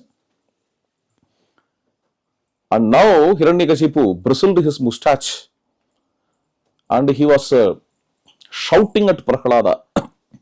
Yastaya mandabhagyottaha madanyo jagadishwaraha kwasauhu yadisa sarvatra kasmat stambena drishyate ge. O dull-headed fellow, mandabhagyoktaha madanyaha jagadishwara. You are talking about some other god while I am standing here. Kwasau, if that some other god exists, where is he? Kwasau. When he is asking where is he, Prahlada responds, he is somewhere in the sky. He doesn't respond in that way. He says, he is everywhere. Sarvatra ge. Kwasau yadisa sarvatra ge. Here is a debate between father and son. This is a debate of knowledge. Okay. Because both are the searchers of God. Hiranyakashipu also searched for God. Yes. Hiranyakashipu searched for God. Prahlada searched God. This is the difference between Hiranyakashipu and Prahlada. Okay. Because you can't search for infinite. You can search only infinite to find out the same. Please understand. That defines God. What defines God? Infiniteness. Can I call it as infinity? English infinity, right? Other infinity. Okay. So, akhandam satyam jnanam anantam brahma. Anantam or akhandam. Akhandam means infinite. With no other definition or feature, God can be defined. Definition can become sufficient. Up to this time, Hiranyakashipu doesn't understand infinity as the definition of God. And in Bhagavatam, in the same Bhagavatam, there is another story too. Hiranyakashipu went to heavens in search of God. He couldn't find out that God whom he is searching for. He might have fought with various celestials like Indra or Varuna or Agni or Vayu. He did not fight. Someone said, the God whom you are searching for is in Kshirabdi. Kshirabdi, you know, Tirupar Kadal in Tamil we say. Somehow Hiranyakashipu managed to go to the Kshirabdi. Even there, Bhagavatam says, even there he couldn't find out God, whom he is searching for. And he laughed and he proclaimed, hey, Narayana is afraid of me and he has hidden. He missed one point, says Bhagavatam. Later the same Narayana comes in the form of Vamana. To whom? To Raja Bali, Bali Chakravarti, Raja Bali, who is the grandson of the same Prahlada. There, Vamana glorifies the ancestors of this Bali. When Vamana came, he glorifies Bali and his ancestors. There he talks about Hiranyakashipu's valor. Bali did not know that Vamana is Narayana. He's just listening. Vamana is talking. Vamana is a small boy. The word Vamana means a small boy. Okay, dwarf. He comes as a dwarf. He talks a lot. And in that context, he is glorifying his ancestors, he is telling about Hiranyakashipu. Don't you know do you know about your grandfather, my dear Bali? Don't think me as a dwarf. I know each and everything of your history and your ancestral history. Even you don't know about all those things. Let me tell you about your great grandfather. He is a blessed fellow. You know why? He died on the laps of Narayana. Narayana loves him so much. He made Hiranyakashipu die on the lap. And you know about him that great Hiranyakashipu conquered all celestials except this Narayana. He was searching for Narayana in and out everywhere, in all worlds, without understanding that Narayana is inherent in him. Vamana says, without understanding that Narayana is indweller. Please understand, this is the definition of God which he missed. You may add n number of attributes, boon giver, and getting pleased with the lords of his devotees. He will be pleased with the praises of the devotees and he will give boons. And he does supernatural activities. He must be a mystic. God means he should perform miracles, and he has some mystic powers. And further, what? Creator, sustainer, destroyer. You can give n number of features of God. Yes, I agree. All these can be the features of God. But the core of the divine, the Swarupa of the divine, what defines the divine, what defines the God is this indweller, inheritance, or infiniteness, infinity, akhandatva. Since he is infinite, my dear Father, you are God, I agree. You are God. You are compelling me to agree yourself as God. I agree. I have already agreed. You are God. At the same time, I am also God. All are God. Tattvam asi, aham brahmasmi, sarvam khalvidam brahma. Here, if a worm comes, it is also God. Ant is God. Because Narayana is Antaryamin of all beings. Every plant is God. Every atom is God. Every cell is God. Narayana is so infinite that other than him, nothing can exist. Then only infinity of Narayana can be justified. Please understand. Therefore, what is very great about it, you are God, I agree in that way, but not in your way, in your way. I alone am God. I am alone God. If others say that they are God, I will chop off their heads. I am jealous. Others should not even worship other gods. Leave that they think themselves as God. If they worship other gods, I will chop the heads and I will make them to fall into the eternal hell. Because I am jealous. This kind of attitude will bring only Hiranyakashipu's genocide and the Holocaust again and again to the world. Please understand. With all this civilization, we are telling we are highly scientific, we are noble, we are civilized. But still somewhere this ugliness is sitting, this Hiranyakashipu spirit is sitting in our hearts. That is why we are creating again and again troubles and problems to the world, not only with us, but also with the plants around us, animals around us. Because of the Hiranyakashipu sitting in our hearts, in our minds, this problem is created. And now comes Prahlada with the revelation without the least of fear. In fact, Hiranyakashipu is shouting like this because he is afraid. Okay. Only the terrorist has terror. Please understand. A jnani will not have terror. Jnani cannot be threatened. Okay. Terrorist behaves in such a way because he has fear in him. Hiranyakashipu is always afraid. Others will die only once. Hiranyakashipu or Kamsa dies every second. Death may come to me, death may come to me, death may, I have to conquer death. You are obsessed with the thought. You are always thinking about the death. We don't bother about it. And you are talking about this, and if you ask me the question, where is your God? I will only tell you, God is everywhere. God is infinite. Where is not God? Okay, God is everywhere. These things, you should show me the God as you see this Champaka or Ananya.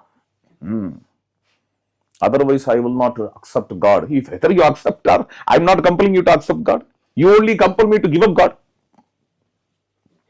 You are only compelling me to give up God. I am not compelling you to accept the God. I don't care whether you accept or not. No, no. You should give up God in your life and you should accept me only. And if you accept God, if you take God, then you show me the God as it is. Like showing this Champaka. Show me that God. This is what Hiranyakashipu says. Now, if you tell that God is everywhere, if God is infinite, I will break this pillar. And God spoken by you should come out of this pillar. Otherwise, I will kill you. Prahlada never bothers. Prahlada never promises that God will come out of that pillar. Neither he promises that. Okay. Why he doesn't promise? He's just keeping quiet. See, I can't tell anything which God should do. Whether if he wishes, he will come out. Otherwise, he will not come out. Whether he comes out or not, it doesn't disprove his infinity. I am not in competition with my father. Okay. So neither he says God will come out of that pillar, nor he is afraid. Because he has seen so many things, so many threats. He was thrown out in the ocean, thrown in fire. From all those things he came out. And even, I have already told you, even if he is burnt by fire, he will not care. Because he is a jnani. Therefore, he is keeping quiet. But Hiranyakashipu, after telling this, now I will break this pillar. God has to come out. If he is not going to come out, I will kill you. Telling this, he went to that pillar. He was so powerful, he made a fist and broke that pillar. By no weapon, nothing like that. Through his fist, he broke that pillar. With one punch, he broke that pillar. And at that time, Babuva Yena Anta Kataha Masputat, a huge sound was heard from the pillar. It's not a, a pillar cannot produce that sound. All the celestials came there. What happens now? Are we at the end of the world? Is it the time of Pralaya? Thinking that all of them have come there and seeing this vision. The vision is matchless. Satyam vidhatum nijabritya bhashitam vyaptim cha bhuteshu akhileshu chatmanaha adrishyate atyadbhuta roopam udvahan stambhe sabhayam namrgam namanusham satyam vidhatum nijabritya bhashitam. Here in Bhagavatam, this expression comes Satyam Vidhatum. The small boy, when the whole world is with Hiranyakashipu due to fear, this one small boy stands for truth. He is capable of standing for truth. What is this? Garland. We call this as garland, we see this as garland, and this is garland. But just imagine if some millions of people come here and tell this is donkey. No, this is not garland, this is donkey. Will we be capable of holding our thought that this is garland? We will be hallucinated, we will be mesmerized. Probably, since millions are calling it as donkey, this must be a donkey. Probably you may be familiar with that Panchatantra story, to which I am not going to enter. Somebody carrying a calf and thieves wanted to steal that calf. That story, you know. Okay. So the story conveys a message. See, we have beautiful stories to convey lots and lots of messages. Take this Prahlada story. The message, see, let me talk about the message of Prahlada story.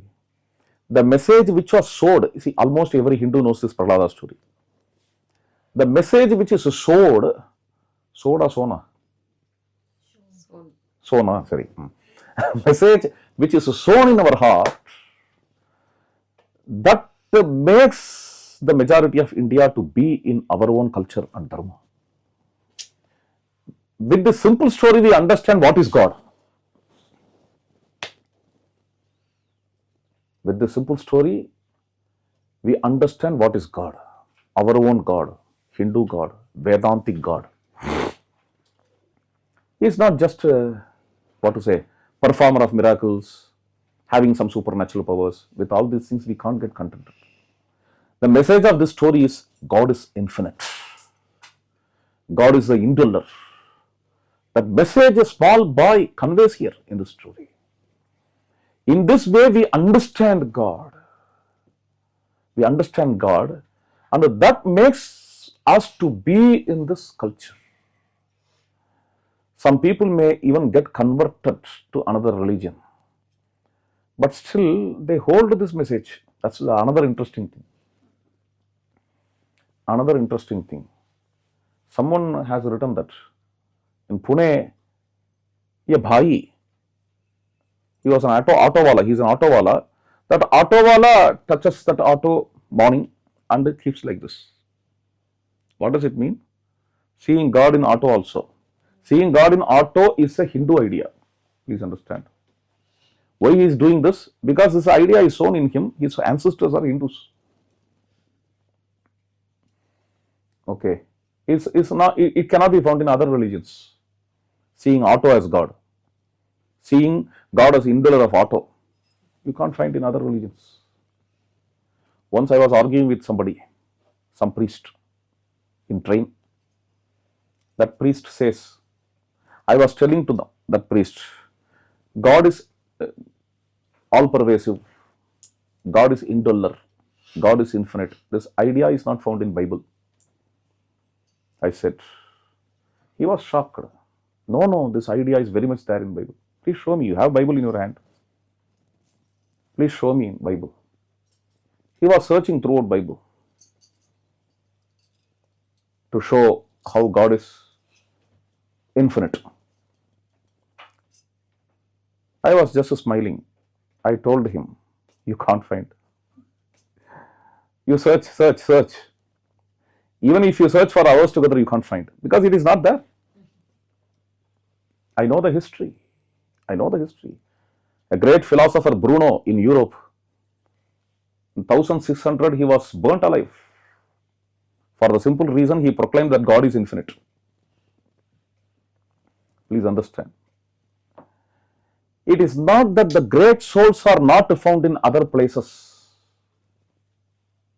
Some people say, India is the great place because only the great souls are born only in India. No, I don't believe in that way.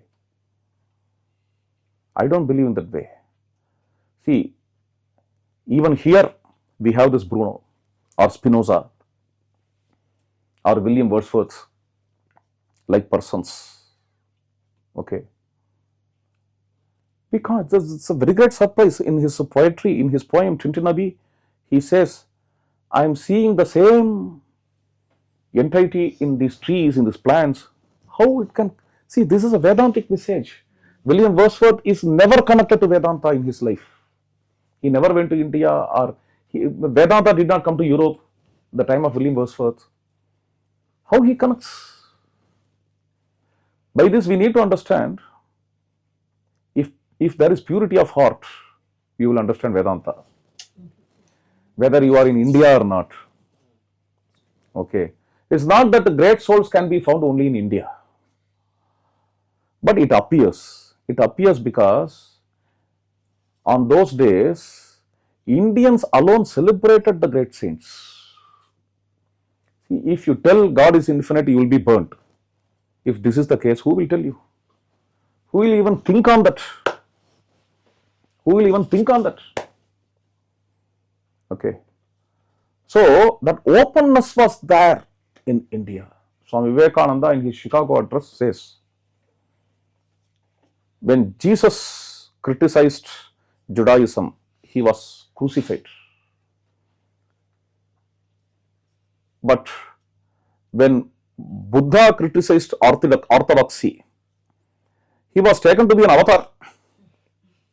See the difference between that land and this land. This is very interesting. Okay. So that openness, that open-mindedness which India has makes the people to recognize the great souls. And due to that recognition, great souls are motivated, great souls can come again and again in India. And their philosophies existed up to our times. Advaita can come, and a Visishtadvaita which refutes Advaita also can come, and Dvaita also come, Vaishnava can come, Shaivism can come.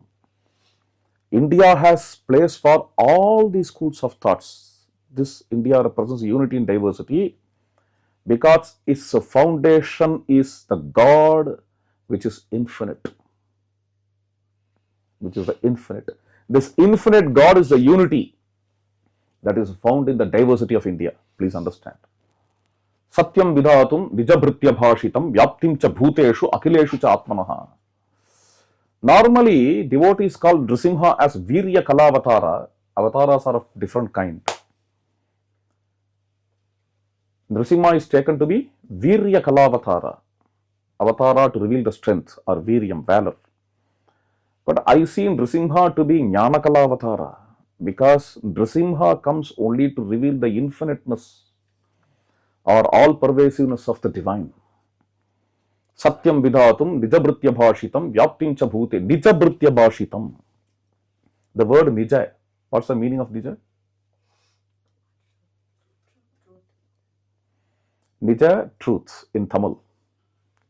In Tamil, nija means truth. It's a Sanskrit shloka. Nijabhritya bhashitam.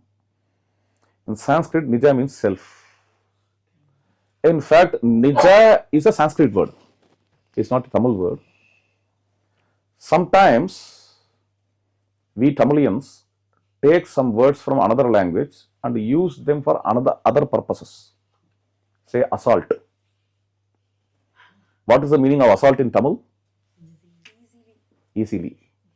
But in English, assault is something different.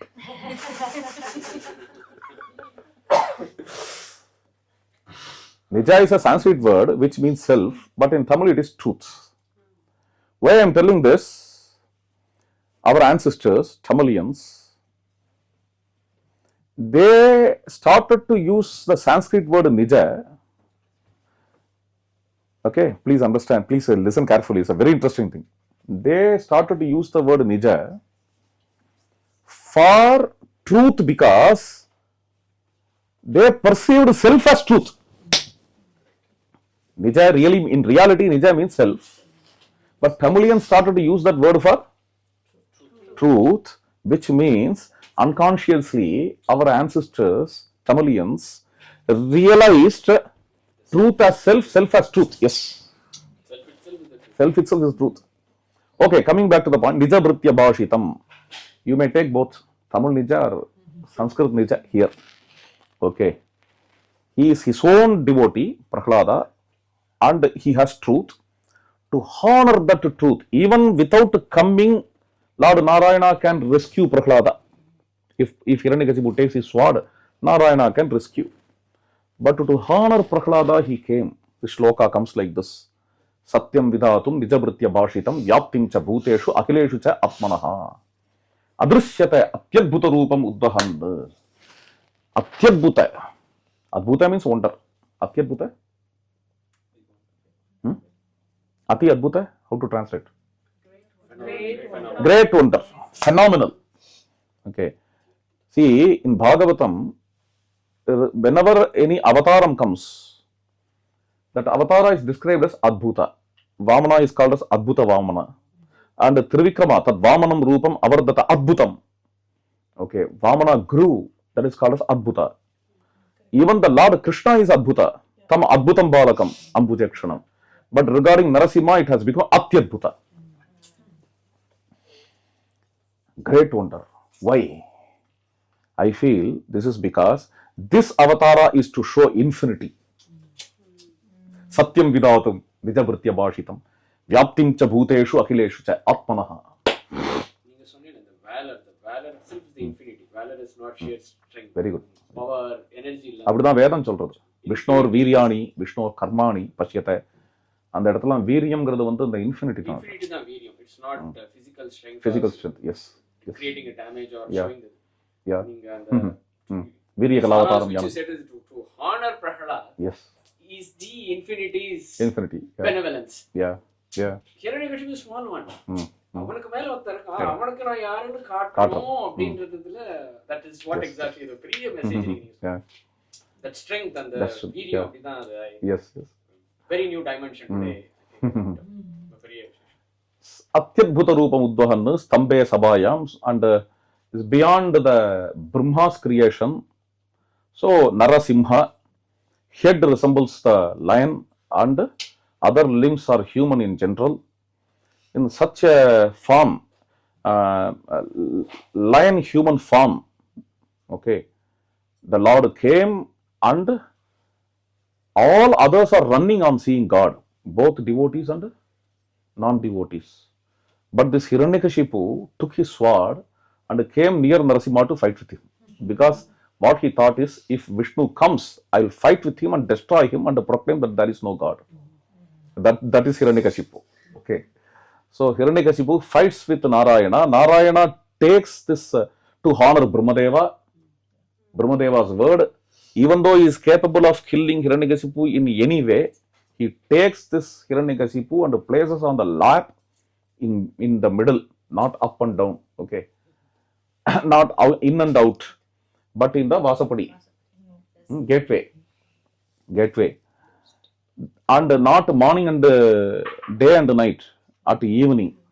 Nrsimha pierced Hiranyakashipu's chest and killed this Hiranyakashipu. And all of them, they ran away. And neither they like to run away, because Lord has come to rescue us. Why should we run away? And neither they are daring to come near. Okay, na atidura charaha prathak, Bhagavatam says. Therefore, somewhere they stand and they are praising the Lord. Nrsimha still appears to have rage. We are afraid to go nearby him. Therefore, how to console him? They request Mahalakshmi to go to him. Mahalakshmi can go to console him. He will be happy on seeing Mahalakshmi. But now she knows the context. She knows whom Nrsimha is expecting. Therefore, Mahalakshmi sends Prahlada. In a forest, any animal will be afraid of lion, but not the cub. So Prahlada, he comes near Nrsimha and he prostrates before Nrsimha. See, the great souls, if you see them from a distance, they will be grand. You may think how to move with them. But if you go closer to them, you will understand that great soul is a child. He is an innocence embodiment. Like that, Kripaya Pariplutaha, this Nrsimha with infinite compassion. He and the compassion are not different. See, in infinity, where is difference?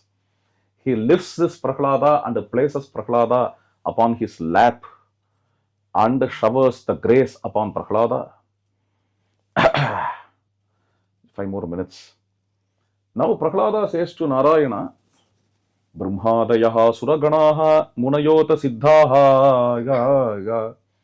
sattvaikatanamatayah vachasam pravahaihi नाराधितुं पुरुगुणैः अधुनापि पिप्रुः किं तोष्टुमर्हति समे हरिरुग्रजातेः मन्ये धनाभिजन रूप तपश्रुतौजस्तेज प्रभाव बल पौरुषे बुद्धियोगाः नाराधनाय हि भवन्ति परस्य पुंसः भक्त्या तुतोष भगवान् गजयूथपाये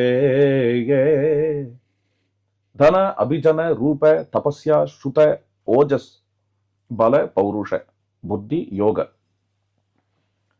What's the meaning? Oh Narayana, you cannot just be pleased by dhana, wealth. or rupa, beauty, or scholarship, shuta, or even austerity, tapasya. If you have to be pleased with tapasya, who can be a better tapaswin than my father? Tapaha, shuta, ojas, tejas, prabhava. Not by tejas, not by prabhava, might, valor.